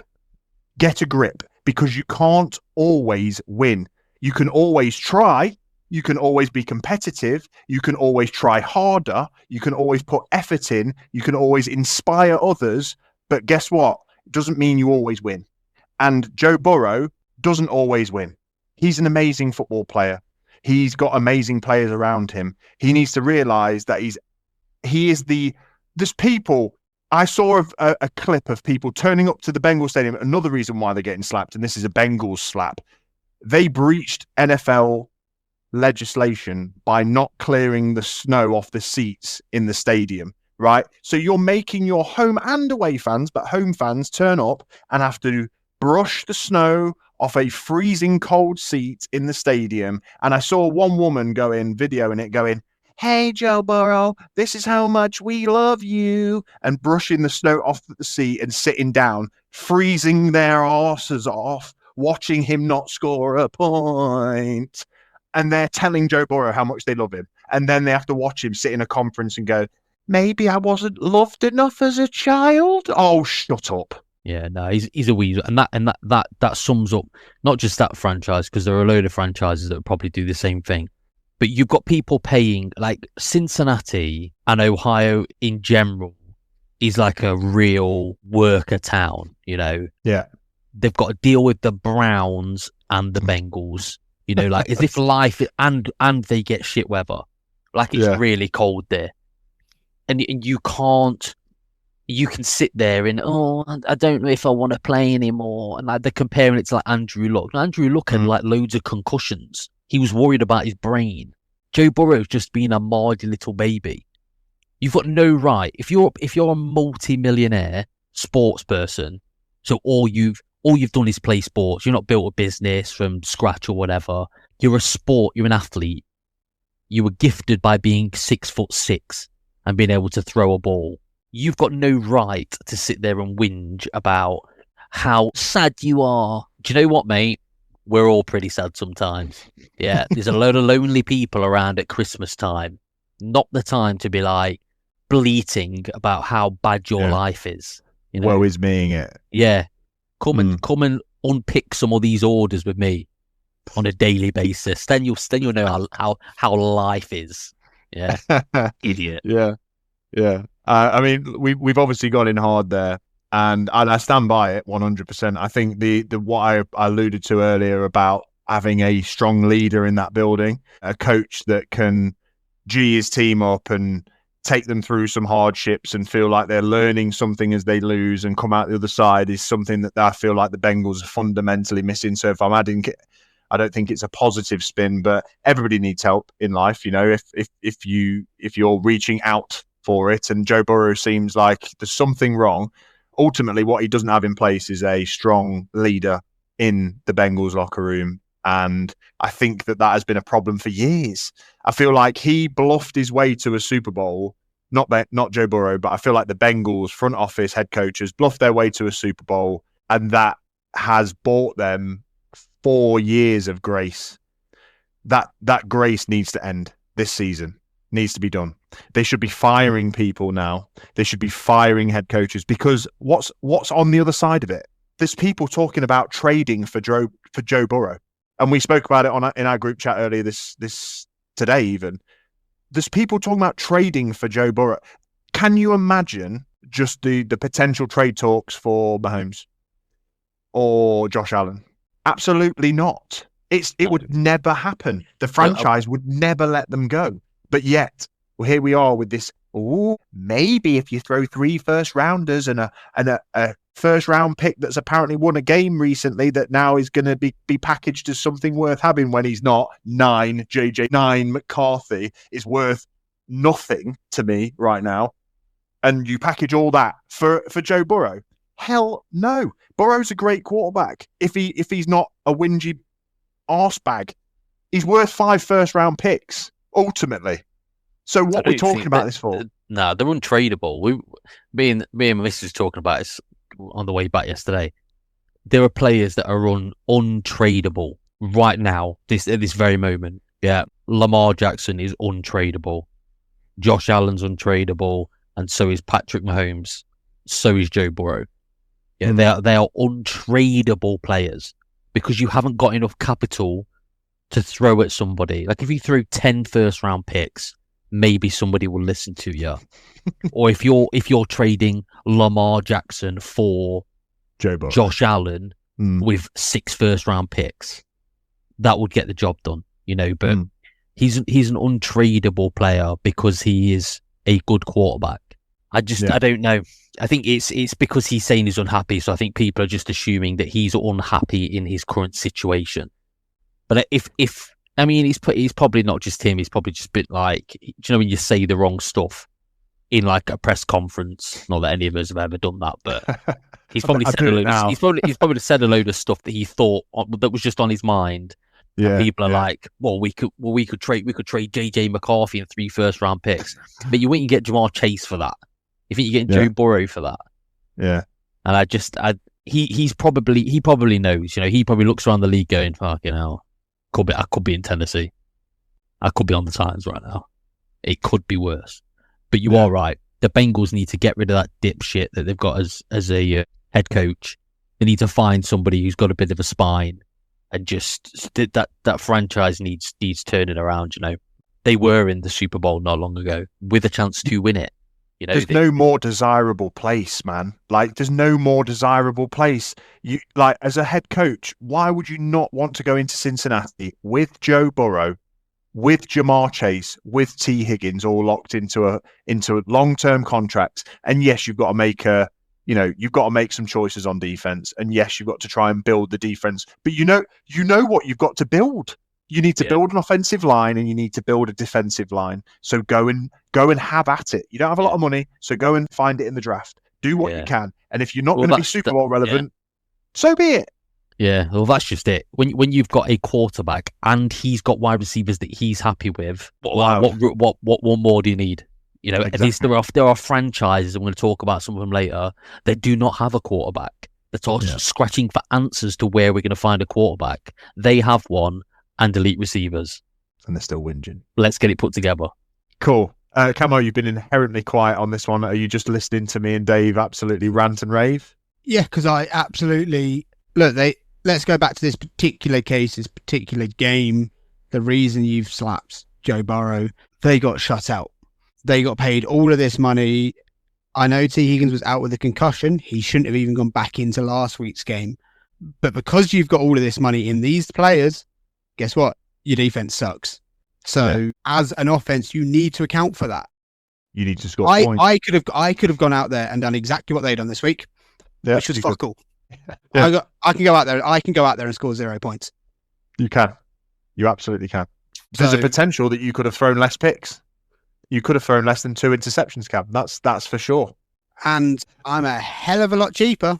All I'm saying. Bring him in half the price, quarter of the price of Joe Burrow. I'll take 1 week's wages. I'll take 1 game day's pay. Yeah. And then I'll go, I'm injured. I'll take all my money now and I'll be out. And I can guarantee you won't be whinging on a press conference. I'd probably still whinge in life, but not in the press conference. Good. Okay, look, let's stop it there before we go even further and harder. NFC, let's roll through these, boys. NFC, let's go. Let's keep. No, actually, let's twist the narrative. Let's go positive. NFC signs. Camo, you've been quiet. I'm coming back to you. You're signing the NFC. Pretty please. So I'm going to sign the 49ers for everything that we've just been moaning about. Do you know what? The 49ers have been absolutely dumped on this season in terms of injuries. Name me a team that has had worse injuries to their superstar players. And do you know what the 49ers go and do? Win. They go and win every week. Yeah. They go, okay, we deal with it. Yeah. We deal with the shit that we've been given. We paid our players. They've got injured. Next man up. Next man's producing. And what was mental, going into this game week alone, there was 5 different NFC teams that could have ended the week as the number 1 seed in the NFC. 3 of them from your division. And considering how many injuries they've got, I'm just applauding the Niners in general for dealing with it and still producing for their fans, going out there, finding a way. And they've had at every level, they've had quarterback out. They've had Nick Bosa out, Fred Warner. Kids. Heck, they went and paid Brandon Ayuk 5 years ago and he's never seen the field. Like, yeah. But you know what? They've just got on with it. They just crack on. And what are they now at 9, 10 wins? 10 wins, man. It is, hey, I don't like the Niners, but it's very, very impressive the way they've just gone next man in. And this is on the way they play. It may be boring, it may be whatever, but the next man in, we're still going to go out there and win. For sure. And absolutely just credit to them. I don't want to see them make a Super Bowl because they've been there. We've seen that. We've watched that. But I just respect the way that they've just been able to produce. Yeah, I mean, we've just crucified people for not being resilient, and the Niners are probably holding some of the most resilience in the NFL. So it'd be hypocritical of me to take that back and start slating the Niners. The only reason why, not that I don't agree, but the only thing I've got anything to say about it is because I freaking hate the Niners. But I'm supposed to hate the Niners. That's within me because I'm a Seattle Seahawks fan. But you're not wrong. They've got some fortitude. I think this one is one of our teams. This game, the Niners did beat Dave's team, the Tennessee Titans. They beat them 37-24. I mean, putting 24 points up from the Titans is also pretty impressive considering this season so far. But Dave, they're your team. I'm not going to take the glory. Let's just have a quick talk about the Titans against the Niners. 37-24. Yeah, I mean, 37-24. Cam's not wrong. You know, they do everything really well. They're just so boring. I was sat there yesterday and I was just watching them drain. That every play goes down to 1 second. They do because all they do is run the ball. It's run. You have to sell out to stop the run. They throw the ball, get 70 yards on a throw, then they run it down your throat again. It's just so boring to watch. But by God, do I wish the Titans were as good as the Niners. They are, like you say, Cam. There's so many randoms on their team, and that's probably the reason why we did put up 24 points on them. They can't stop the run anymore, and whether that's due to injuries or whatever, we didn't have any real issues running the ball. Tony Pollard had 14 rushes for 104 yards, averaged 7.4 yards a carry against a Niners team, which is traditionally had a very good defense. But you look at the people, they've got like this Kyle Shanahan offense. He's actually not got that many wins, Like his win-loss ratio there is actually pretty poor. Pretty poor considering the fact they've been to Super Bowls and they're constantly in the playoffs. I think he's won like 90 games or 94 wins and 80 losses. Right. I didn't actually think that was. I'm not saying it's not impressive. It's positive. It's a lot more than you'd imagine. Yeah, it is. Yeah, I was more shocked, I guess, that it's not as I imagined it'd be like 90 to like 36 or something. I don't even know if that makes sense. But they're 10-4, like you say. They're in contention for the bye week for being that number one seed. They really are. They've got to play us and the Rams, and if they win, well, yeah, they could go top. Yeah. Purdy was great in this game. 23 of 30, 295 yards, 3 touchdowns. He was just good. McCaffrey, he looks like he's lost a step. He does. Not as much 22 3.3 yards a carry. He did have a touchdown. 22 yards, 22 carries, 73 yards. But Brock Purdy was doing it with his legs. He had 44 yards. They just seem like a really, really well balanced team, like they always have been. And they just punish her. They just sap the life out of the clock, which means if you don't match them score for score, you've just got no chance. They had 3 possessions in the first half. 3. Yeah. That's the game plan of the Niners, though. That's why I hate playing them, because that's exactly what you said is exactly what it feels like playing the Niners. Feels like you have to score, because if you don't score, you don't get the ball back for another 20 minutes, and then it's like, what? And I think we received the kick in the first half, punted, and then I just felt like we didn't get the ball back to the second quarter. And that's no good for a rookie quarterback. I mean, Camo he had some nice throws. He had a nice touchdown to Gunnar Helm, who's our rookie tight end. He's good here. He is going to be good, yeah. He had 170 yards and 2 touchdowns, no interceptions. He wasn't sacked either. That's pretty good. Which is strange for the Niners not to get a sack. But again, Nick Bosa's not been there, has he, since week 2 or 3? Week 3, and their he's not first round pass rush has also been injured since 2 weeks after that. So yeah, big Jeff Simmons touchdown. He got a touchdown. Jeffrey Simmons leads all DTs in sacks. He's been the best DT probably this year in terms of getting after the quarterback. He's the highest rated DT in the NFL. Yeah, I'd say he was. I was just thinking about Chris Jones has not been that guy this year. He's fell off that guy. He's not been good for a couple of years. He looked old as well, didn't he, against the Chargers this week? Yeah. But no, I mean, Jeff Simmons looks like an absolute monster, and then caught a touchdown just for the He was lols. double teamed on 93% of the snaps he played. 93% of the snaps he played. It would be nice to have someone to pair with him. But yeah, Cedric Gray, he again leads the league in tackles for the Titans because he's on the field for 45 minutes of every hour game. But yeah, no, I mean, did I expect to win? Probably not. 24 points I'm happy with. Like I said, improvements every week is all I'm looking for. And we're going into games now, essentially 2 games that are actually winnable. We're going to play the Saints and we're going to play the Chiefs. And then I think our last game is against the Jags. Yeah, Chiefs next week, then the Saints, and then the Jags. So, I mean, could potentially win 2 games there. I'm not sure if it's necessarily what we need, but I just want, as long as they're improving, I'm not bothered. I don't necessarily care about the draft pick as long as the team's improving. And like I say, we've probably got the most money in free agency next year to add some players to it, but we shall see. All right, cool. Yeah, I thought the game was a reasonable game and saw some positivity. And if that's what you're looking for, as we've spoke to, a million times in this podcast this year, is you want the Titans to lose ultimately because you're not going to a Super Bowl. Therefore, you just want to lose and see progression. And that is ultimately what's seemingly happening, or at least win only a handful of games so that you've got a very, very good pick, which is, again, what's seemingly happening. So good stuff. And it's hard for me. It's hard for me to see the Niners just keep on winning, because I thought at least maybe possibly with one juggernaut out of this incredible division when Bosa went down, when Warner went down, when Kittle went down, when this Mikael Williams went down, when they were starting Mac Jones instead of Purdy, I was thinking, okay, there's some losses.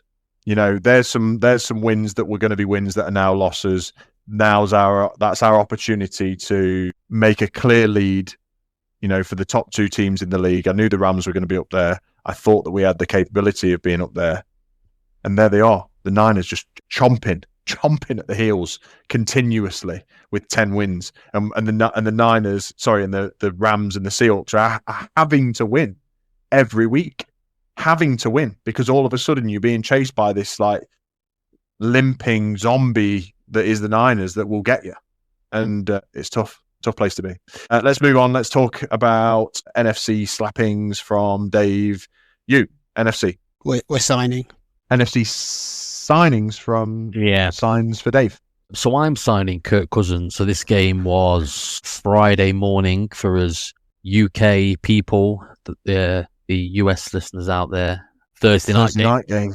Yeah, the Bucks and the Falcons. What a crazy division this is. Why does nobody want to win it? Why does nobody from this division want to go to the playoffs? The Falcons at 5-9 took down the Bucks, who are now 7-7, which left the door ajar for the Panthers of all teams to step into it, and they lose as well. So this is about Kirk Cousins. Threw the ball 7,000 times, but it was 30 of 44, 373 yards. You like that? You like 3 touchdowns. And by the night, Kyle Pitts, he is a humongous individual. He is a big boy. When you see him stood next to or running past cornerbacks, he's humongous. So much taller and bigger. And I mean, this is easily his best game. I think he's had like maximum 3 touchdowns in the last 2 or 3 seasons. He had 3 touchdowns in this game, 11 receptions, 166 yards, 3 touchdowns. He basically bought in everything. He was targeted 12 times and caught 11 of them. Yeah, it is incredible. It is incredible. And again, this is like a bit like the Trevor Lawrence thing. Kyle Pitts was drafted number 4 as a tight end in the draft. This is exactly what we thought we were going to get from a Kyle Pitts in this league. And just a quick tidbit to that, Dave. Me and Cam were once in Atlanta in STK in Midtown, and Kyle Pitts walked in with AJ Terrell. And I saw him in real life and stood up. And he is monstrously huge. Like a big fucking dude. Just a monster of a human. So it's no surprise that he's able to Randy Moss people from the Buccaneers team and come down with 3 touchdowns. But yeah, just thought I'd throw that in there. You said he looks big. I've seen him in real life. He is big. Nice. Yeah, I think he's 6'6", isn't he? But thick. He looks like he's a big youth. But yeah, I mean, Bijan Robinson had his normal day of 82 receiving yards and 93 rushing yards. He's essentially the new Christian McCaffrey. This is about Kirk Cousins, and I think he's obviously not played great this season since lefty boy Michael Penis got hurt, but he definitely has these games in him every now and again, and beating the Falcons aren't out of it. In a crazy world somewhere, there is a Falcons team that's going to be in the playoffs if the Bucks and the Panthers don't keep winning. I don't know if they can make it. I feel like they might have been mathematically eliminated. I think they're out of it. Oh, okay, yeah. Oh well, there's not a place. There was an alternate universe where the Falcons can still make the playoffs. There's a multiverse. If you subscribe to the many worlds theory, there is a Falcons team that's going to be in the playoffs. Many Falcons teams. There's a Seahawks team winning. One of which I'm the quarterback of. But yeah, so disregard my last. However, does any team deserve to go to the playoffs in this division? Is probably the more apt question. The Saints are on a 2-game winning streak. Not to digress from the Falcons and matey boy Kirk Cousins, but so I mean, I may as well interject, and this is throwing a little bit of a spanner into the works of slap or sign. But whilst we're so relevant into this situation, I'm just throwing my slap in there. I'm slapping the NFC South. Just whoosh. I put the sound effect in so that I have to edit it in. To your point, Dave, this is what Kirk O'Chains gives you as a potential opportunity. Like, he will throw 400 yards once a season for some team, whoever he's on it. That's what he can do. He can't do it every week, unfortunately. If he could, he'd be one of the best quarterbacks to ever throw the ball. But I'm slapping this NFC South, and it's for all the reasons that we just deliberated over who or can or can't make the playoffs. Because ultimately, it's an absolute bag of turds. Like this place, when you look around the league and you go, right, this is what is supposed to happen in football.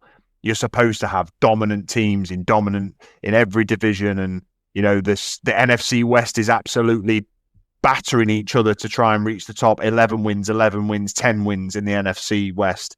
Then you've got the North, 10 wins, 9 wins, 8 wins. Somebody has to give in that division. Then you've got the AFC West, Broncos 12, Chargers 10, Jacksonville 10, New England 11, Bills 10. All these teams that are like chomping for the playoffs. Then you get to the South, 4 wins, 5 wins, 7 wins, 7 wins. It's like, what the heck? What's going on? And more to the point, it's the eye test of this division. And you know what? Even the losers in the division, the people that can't make it, let's say the Falcons, but more importantly, the Saints are terrible. The Saints are one of the worst teams in football. The Saints are desperate for a quarterback. And yet, they're on a winning streak, as you just said, Dave. They've won 2 games in a row. They've got 4 wins, which means they've got more wins than the Cardinals, more wins than the Giants, more wins than the Raiders, more wins than the Titans, more wins than the fucking Cleveland Browns, the same as the Cincinnati Bengals, more than the Jets. What are they doing? They can't even lose right. No, they can't even lose right. No, and we are going way, way, way down the rabbit hole, but I'm actually slapping the Saints. So we'll just keep on going. Yeah. To this dung pile of the NFC South. And I'm slapping them for that exact reason, because they actually won this week. They beat the Panthers. But the one thing that the New Orleans Saints have not got is a quarterback. Taylor Shook Waug, he's not the guy. The other ginger youth, the albino ginger guy, he's not the guy, whatever his name is. I can't remember his name anymore. Spencer Rattler. What are they doing? They now hold the 7th pick in the draft.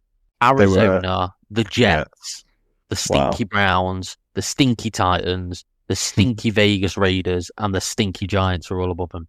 All needing pretty much quarterbacks. I mean, with the exception of probably the Giants, who are on, for some reason, an 8-game losing streak, the same as the Raiders. And the Titans. The Giants obviously wouldn't take one. The Raiders would. The Titans won't. The Browns, I don't think the Browns will. No, because they found something in Shador. Well, they think not after this week's performance. I can't wait to go in him in a minute. But they've also got the massage fiddler coming back, haven't they? Sean Watson. Yeah, they have, yeah. Another guy that's taken far too much money and ruined the whole life and franchise. Yeah. He's proper seeing him off. Jets need a quarterback. Cardinals need a quarterback. Saints need a quarterback. So what have they got to give up to move up there?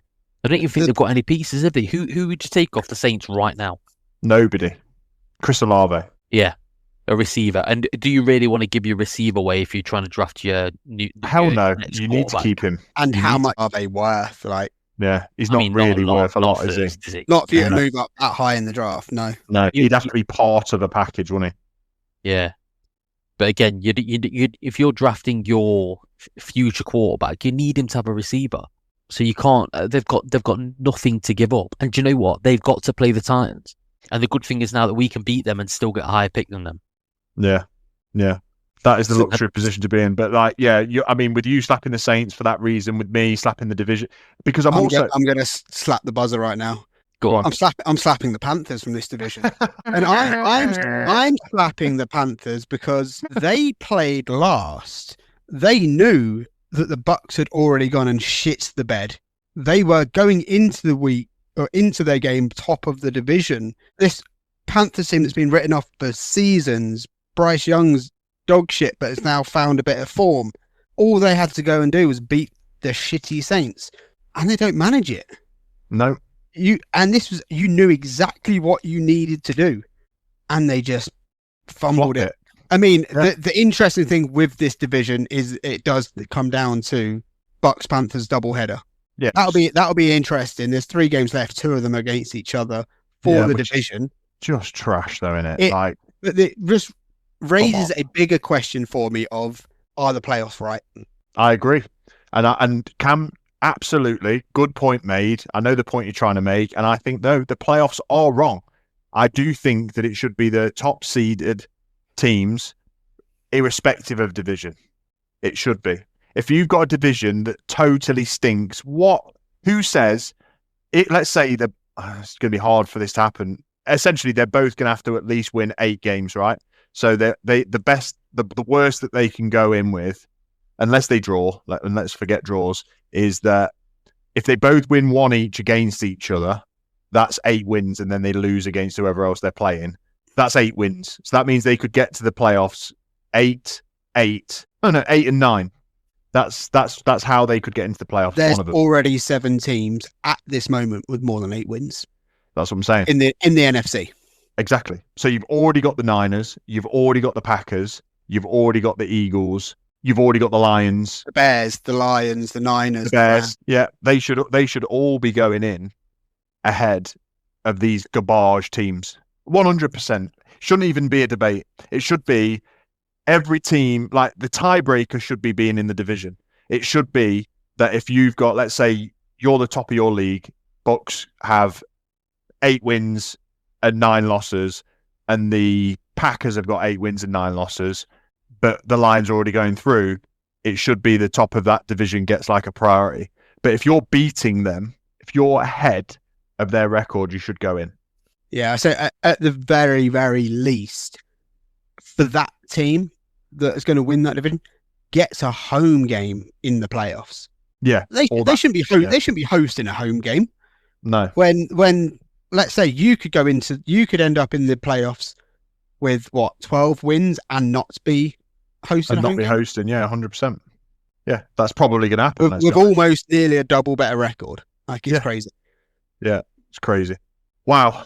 So Saints. So we're signing Panthers slap.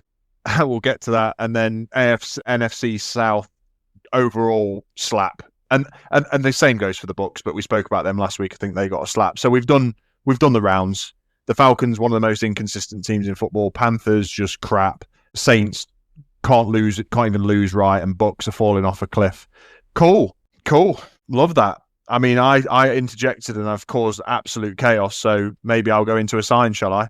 And my NFC sign is Sean McVay. I'm signing Sean McVay, the coach from the Rams. The Rams this week took on the Lions. Hell of a game. Actually, hell of a game. Could have been and was in voting contention for game of the week. But absolute hell of a game. And the narrative of this game is amazing as well. Matt Stafford used to play for the Lions for years, always undervalued, but played amazing football. Jared Goff playing for the Rams. Clearly, the Rams didn't think that he was the guy to take them over the top and win them a Super Bowl. To this point, they'd have been right. You know, Stafford is the one that's come to LA, won them a Super Bowl, looks like the MVP frontrunner, but Jared Goff is playing his little heart out in Detroit. And this game finished 41 to the Lions, 41 to the Rams, 34 to the Lions. The Lions are now 8-6, bad record for them. The Rams are 11-3, doing amazing things. But what a game. I mean, players in this game just had amazing days.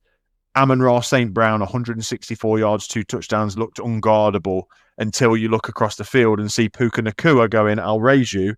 181 yards, unguardable, no touchdowns. Colby Parkinson, ex-Seahawk tight end that nobody ever heard of, doing bits and scoring touchdowns every week for the Rams, which is wild.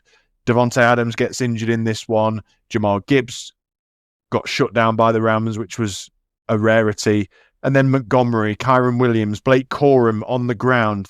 There was, I think in the first half, there was 650 yards of offense in this game. Absolutely massive. And it finished, how it needed to finish, I think, ultimately. I just can't catch a break in this NFC West. At first, I thought the Lions were going to do them.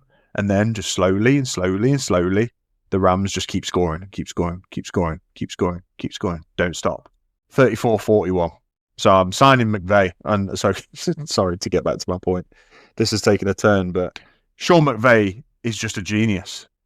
These Rams can do it no matter what. They shift personnel mid-game. If something's not working, they go from 13 personnel, which is what they love to run with the 2 tight ends and the 1 receiver. If that's not working, they shift to 11 personnel, 2 wide receivers. They've got a tight end in the middle. They're run blocking. They're scoring on the ground. They're scoring through the air. I mentioned in our group chat, Puka Nacua looks like a freaking robot. He catches everything, and he catches everything that you shouldn't catch, and just catches it. I don't know. Sean McVay is he's just magnificent. He's a magnificent coach. That's as high a praise as I could give for it. I'm calling another human man magnificent, but he is. Is he not? Come on, He's Dave. done all right. He's done all right. Yeah, I mean, I'd give my left nut for a coach like Sean McVay. He just seems to. I think at one point he felt like he was going to hang it up after the Super Bowl because maybe he wasn't having any fun either. But I'm glad he's carried on, and I hope he's around for a long time. Because the Rams are such a good team, and all he needed was that quarterback to tip him over the edge. Imagine if he'd have played Matt Stafford against them Patriots in that Super Bowl, he'd probably have 2. Yeah, it's difficult to say. And he runs such an easy system. Not an easy system. I think it's incredibly complex, especially hearing when Matt Stafford's talking about the play calls that come in. It just seems to be easy for everyone to understand it because everyone they go into that offense and they just instantly click. I wish I had. All I want for Christmas is Sean McVay. Yeah. Camo, sorry, you said he was good. Obviously, he's absolutely class. And this game, like I say, 2 of the powerhouses from the last few years in the NFC. But man, this Rams team, like I say, Devontae Adams goes down, Puka Nacua goes down. Doesn't matter. Matt Stafford just goes, okay, cool. Who am I throwing the ball to? And they've got a run game. They're such a balanced team. They are such a balanced team. Yeah, and it's tough.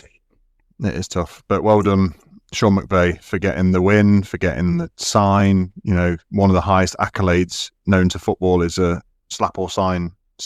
So he's got one of them as well now. Have I missed anything? We've done the slaps. We've done the signs. Dave needs to sign. Dave needs a sign. Well tracked, Cam. I'm not tracking it very well. Dave? In what, the NFC? NFC. No, I've done Kirk Cousins. I think we're good. Oh, we're good. We're good? Wow. Okay. Yeah, we're out. Not very well tracked, Cam, but nevertheless, we had to cover it off. Slap or sign. That's it. Done. And there will be a couple of games that we have not spoken about. One being my Seattle Seahawks. So there's not loads to talk about, so I won't be too long, but I will talk to it because it had a cool narrative. Seattle Seahawks at home, Lumen Field in Seattle, are hosting the Indianapolis Colts. Why a good narrative, you say? Because they are hosting the 44-year-old Phillip Rivers, previously with the Chargers and 1 season with the Colts, a man that was voted and potentially heading to Canton Hall of Fame this year. I think he was eligible, and instead he comes out of retirement, he signs with the Colts, and he starts within a week of being with this organization against the Seattle Seahawks this week, and didn't do horrendously. I thought it was going to be a crucifixion. It wasn't. He threw for 120 yards, 1 touchdown, 1 interception. That's not awful. He was only sacked once in this game, which is also great. The offensive line of the Colts was very stout, as it usually is. But this was a weird game. Seahawks didn't score a touchdown. Sam Darnold had 280 yards, 270 yards, but no touchdowns, no interceptions. There really wasn't much on the ground, so to speak. Everything was field goals. The MVP of this game was ultimately Jason Myers, our kicker. Broke the franchise record for 6 field goals, and to the point where you say field goals don't win games, in this one, they did.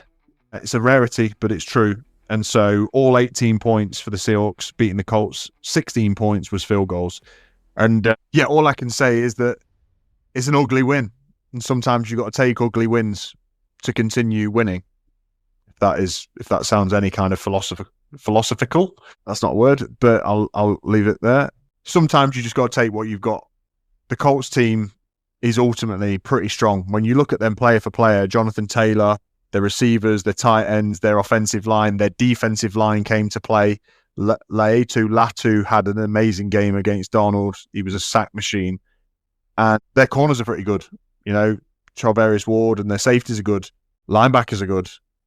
Zaire Franklin was all over the gaff. So to come out of that game with a win when we all absolutely needed it, I'm happy. I'm not happy with how the offense necessarily played. We had an opportunity at a couple of touchdowns, which we didn't take. But we led a comeback. We led a game-winning drive. We got the ball back with like 48 seconds and we had to kick a field goal with no timeouts. Donald did well. You know, like that's not an easy thing to do. He did it. We won. But Phil Rivers, kudos to that man. I've really enjoyed his press conferences, him telling people that, you know, he's doing it to show that he can still do it and have no fear. And he coaches a high school team and teaching them to not have fear. Good for him. Good for him. I actually think he operated all right. I'm really interested to see how he does in his next couple of games. I think he'll be better than maybe what people have given him credit for, because the Seahawks defense is good. And for a very small proportion of this game, he moved the ball and he scored a touchdown. So, yeah, but aside from that, our defense is class. Nick Amanwari had another game, back-to-back weeks, where he's just having a game. Sacks, passes defended, tackles, you name it. We just need to keep doing and keep improving. Seahawks need to keep improving. We're not winning a Super Bowl with our current performances. Maybe a playoff game or two with the defense that we've got, but our offense needs to get better. It can't all be JSN, and he's still on pace for what he needs to be. He had another 100-yard plus game. One of 5 players ever to have 11 games in a season with over 90 or 100 yards a game. It's like, I think the other players are like Julio Jones, Cooper Kupp, Antonio Brown, Michael Irvin, Calvin Johnson, Megatron. That's it. So his consistency is to be rivaled this season, which is great. But well done, Philip Rivers, I think, was ultimately the narrative of this, and well done for the Seahawks to just get the job done. Anything about that game on your quick one on this one? Interesting to watch Philip Rivers come back, and like I say, as the bloke, cool. I don't want to see him in the playoffs. As much as the Daniel Jones story was cool. Look, the man can't actually throw a ball. He shot puts the ball. Like, yeah. Kudos to him for coming back and doing it and whatever. Unless they win 2 more of their next 3 games, I don't think they'll be in the playoffs, Cam. So you don't need to worry too much. But yeah, it would be a bit ridiculous to see him in the playoffs. But I like what he's doing coming back, and what he's also done is reset the clock on his healthcare. So you get 5 years worth of healthcare coming out of the NFL once you retire, and so now he's going to reset that healthcare because he's got 10 kids. I say 10 kids. Yeah, good on him. Yeah, that was probably what he's done it for. But if he has, then what a man. Good. Moving on. Couple of games that we also didn't cover. I will be honest and put my hands up. I started work straight away this morning. I didn't get to see the game, just watch highlights. So anybody want to talk me through the Vikings Cowboys? Played last night, 34 to the Vikings, 26 to the Cowboys. Dave, did you watch any of this one? Yeah, I watched it, yeah. I thought the Cowboys were actually going to steamroll the Vikings. I don't know why. I know the Vikings defense is very good, but I just don't really rate JJ McCarthy. He actually had a really good game. Did he? I mean, he had 250 yards, 2 touchdowns, 1 interception. Dak threw for 294 yards, but no touchdowns. The touchdowns came on the grounds. Javonte Williams and Malik Davis rushing them in for the Cowboys, and then for the Vikings, JJ McCarthy ran one in, and CJ Ham ran one in. Jalen Naylor, yeah, he's a fullback. CJ Ham is right. Yeah. Big old his name is a very, very apt name for a man who looks like he looks. And then Jalen Naylor got 2 receiving touchdowns, so a bit of everything. But my boy, my main man, Brandon Aubrey, missed 2 field goals. Did he? Yeah, 2. Getting a sign from you last week. It's gone to his head. I know. It's gone to his head. A 51-yarder and a 59. I needed them so badly for fantasy. And he had 6 field goals in this game. Well, he had 6 field goal attempts in this game. He obviously put 4 of them through, and he actually had a 7th that he caught and ran to get a first down, so that he did a fake field goal. Right. which I was so like selfishly, I was like, oh, I really needed them points. I could have done with them like 15, 16 points to make fantasy like close, but I've not had a good fantasy, not had a good fantasy playoff. But in terms of the game, I think the Vikings deserve to win. I don't think although CD Lamb had 111 yards on 6 receptions, nobody else came to the party with him. It was a whole lot of nothing really. Yeah, I mean it's a difficult one to try and break down. It didn't seem like it had a lot of flow. It was a lot of drive, field goal, drive, field goal, drive, field goal. Ultimately, to very little end, both of these teams are 6 wins, 7 or 8 losses, and 1 draw for the Cowboys. It's just like these are 2 franchises that are like essentially in like limbo, aren't they? They're not good, they're not bad. They just need to end the season and try and do something about it. Yeah, I don't think neither team's going to go to the playoffs. So I don't understand how the Cowboys still can make the playoffs, as they're 3 games behind the Eagles, but not eliminated. It'll all come down to some weird, because everything's so close, isn't it? Like they've got 6, so they can get to 9 wins, can't they, in a draw? Well, it's the same reason that the Packers were top of the NFC North when they had less wins than the Bears because of the draw. For some reason, that I don't know why, but that draw is valued higher than a win.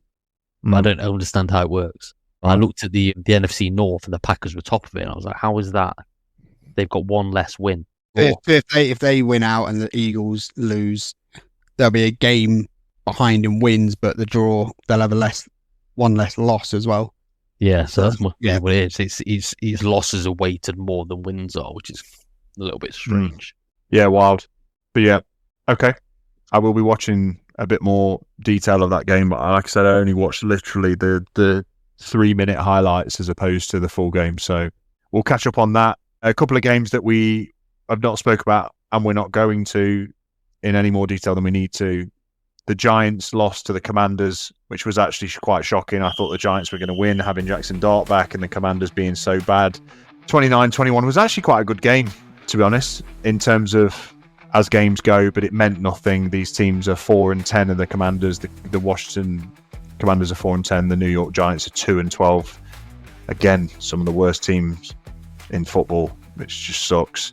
It's nice to have Terry McLaurin back to watch, I guess, a little bit. And Jackson Dart's doing quite nice things. I thought that he was going to maybe pull it out the bag for you, Dave, in playoffs, having him. I thought he might run one in this game, but he threw 2 in. He did okay. But both teams are just missing a lot, and have got injuries, and obviously don't even have the starting quarterback, the Washington Redskins. So we moved from that. They've got no chance in that division. They just need to keep building that team, and a lot of the players on the Skins need to retire. Game that you said you want to just quickly talk about, Dave, the Browns-Bears. Bears hammered the Browns 31-3. The Browns can only muster a field goal in this. Bears defense is good. Shedeur Sanders is not. Is that where we go? 3 interceptions. Yeah, he just they couldn't get anything going. The Browns were the Bears were all over him. Caleb Williams had a really nice throw to, who did he throw that touchdown to in the end zone? DJ Moore. Oh my God, what a catch that was! What a throw and catch. Caleb Williams he's having a good season, like a bit of a resurgent one. And I don't know how much of it is that Ben Johnson being the sort of leader of the team, but on the other side, that Stefanski needs to go, doesn't he? And then everyone loves him though. Yeah, I don't know why. Everyone loves him. They say he's like the best coach. He's won Coach of the Year and all. I think he's a knob. He's won it twice. Coach of the Year twice. But yeah, he had a passer rating of 30. It's not great. It's awful. 18, basically 50%. Yeah, 50% completion, 177 yards, no touchdowns, 3 interceptions. He was sacked 5 times. Myles Garrett got a sack and a half, so he is now, I think, a sack away. Is that right? A sack away from tying, and a sack and a half away from breaking. Yeah, he's got 21 and a half now on the season. Got 3 games left? Yes, 3 games left for the Brownies. He's going to break. He's going to break it. Look. Yeah, they're playing the Bills, the Steelers, and the Bengalis. So he's going to break it. We got to think he's probably favourite to get at least the second half in those 3 games, in one of those 3 games. Or I'd like to see him break it, to be honest. Yeah, as would I. I think I'd like. He's going to break it. I'd like to see him break it. Yeah, break it. I get break 25. it and break it like next week, so it's not even in the contention of he's had an extra game, this, that, all that. Yeah. Get it in one less. We get it in like 15 games or whatever it is. Yeah, that'd be nice. But yeah, I mean, I don't particularly want to talk about the game. They basically did nothing. Yeah, I just wanted to shit on Shaw Sanders. Fine. Mission achieved. Mission accomplished. Good. And then the last game sort of leads into also the last bit of injury news, and we've left it to last, but not really intentionally, but it's the Kansas City Chiefs. They lost, and by losing, also lost the opportunity to reach the playoffs for the first time in a very long time. First time in a very, very, very, very long time. First time in the Mahomes era. They lost 16-13. This was a scrappy, poor, badly executed game on both sides, really. The Chargers were way more physical than the Chiefs were, but I can't in any way, shape or form say they were good.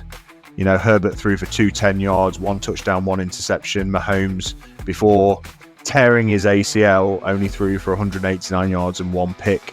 Gardner Minshew came in and threw for 22 yards and 1 pick. Mahomes ran one in for a touchdown before his leg fell off.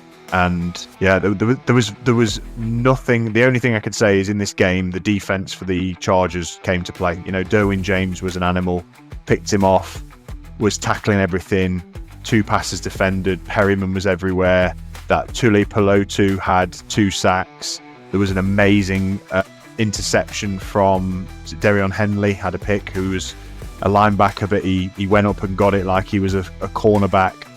And the Chiefs had no answers. And this is a very, and as we finish the podcast, we finish the Chiefs season. This is a very apt finish for the Chiefs. We've spoke about them week in, week out. They've had a couple of weeks where they were the Chiefs and they threw themselves back into like what was Mahomes' magic. But for the most part for this season, they've not been good.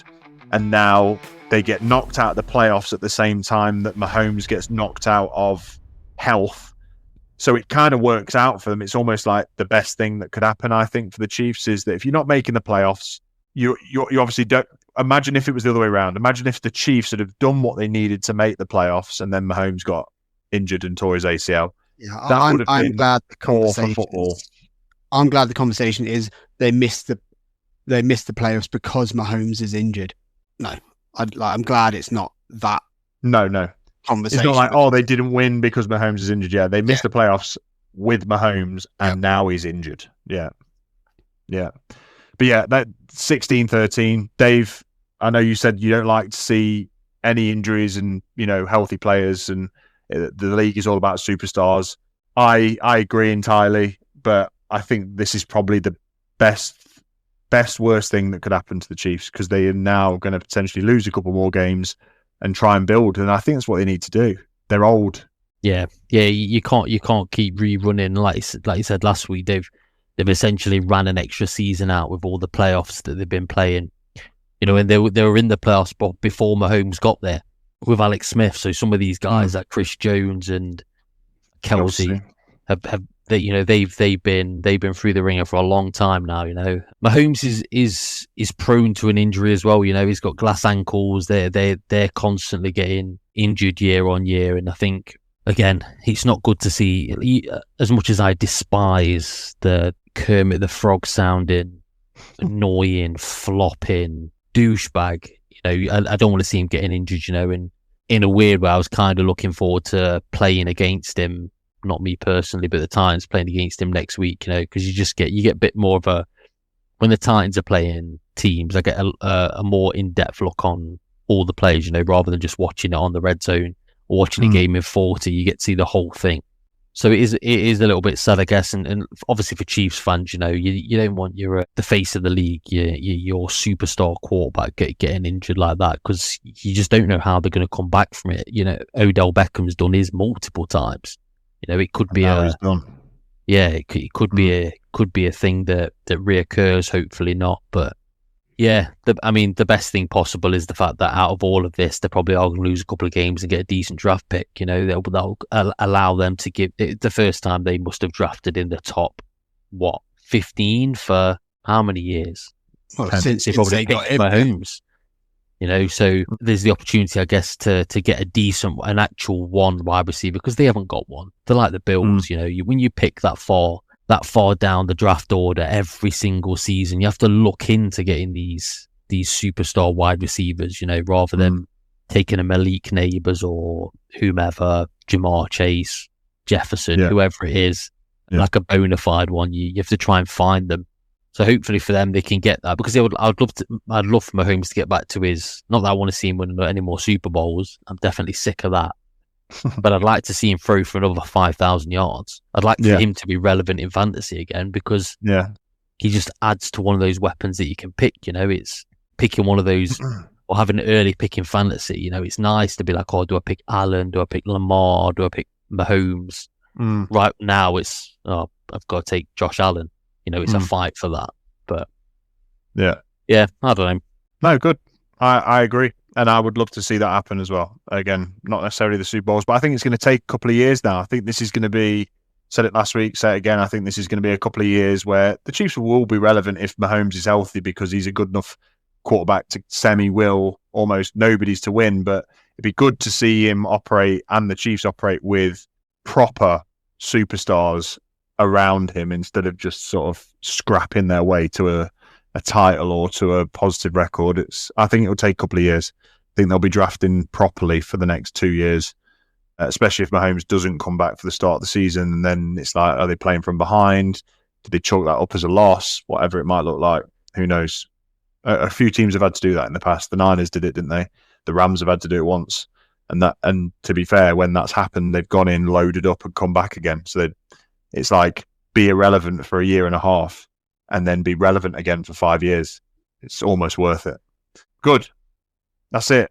We have come to the end. We've got one more game this evening, Monday Night Football, which is, I'm not even sure who it is.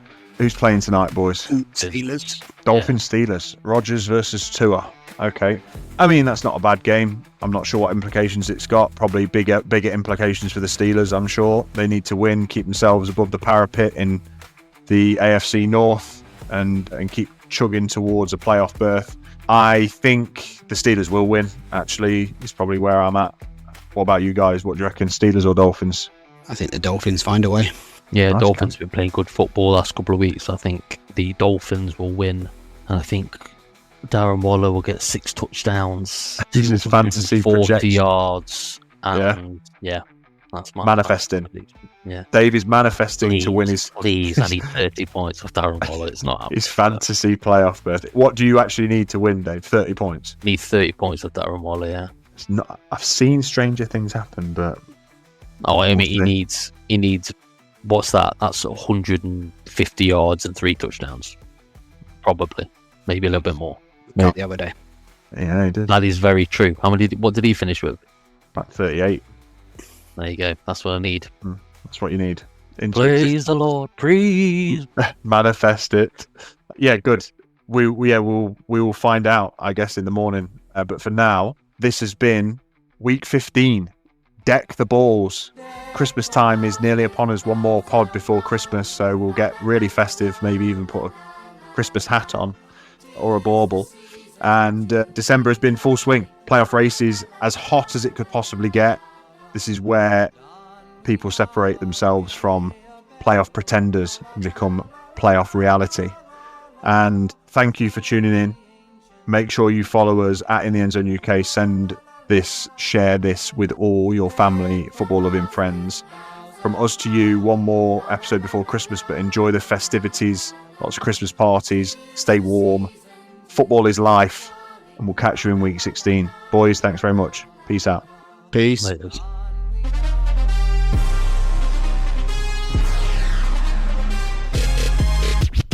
Catch me balling like I'm in the end zone. I got my homies in the no new friend zone. Making plays that land us in the end zone. Coming in clutch, you can catch me in the end zone. End zone.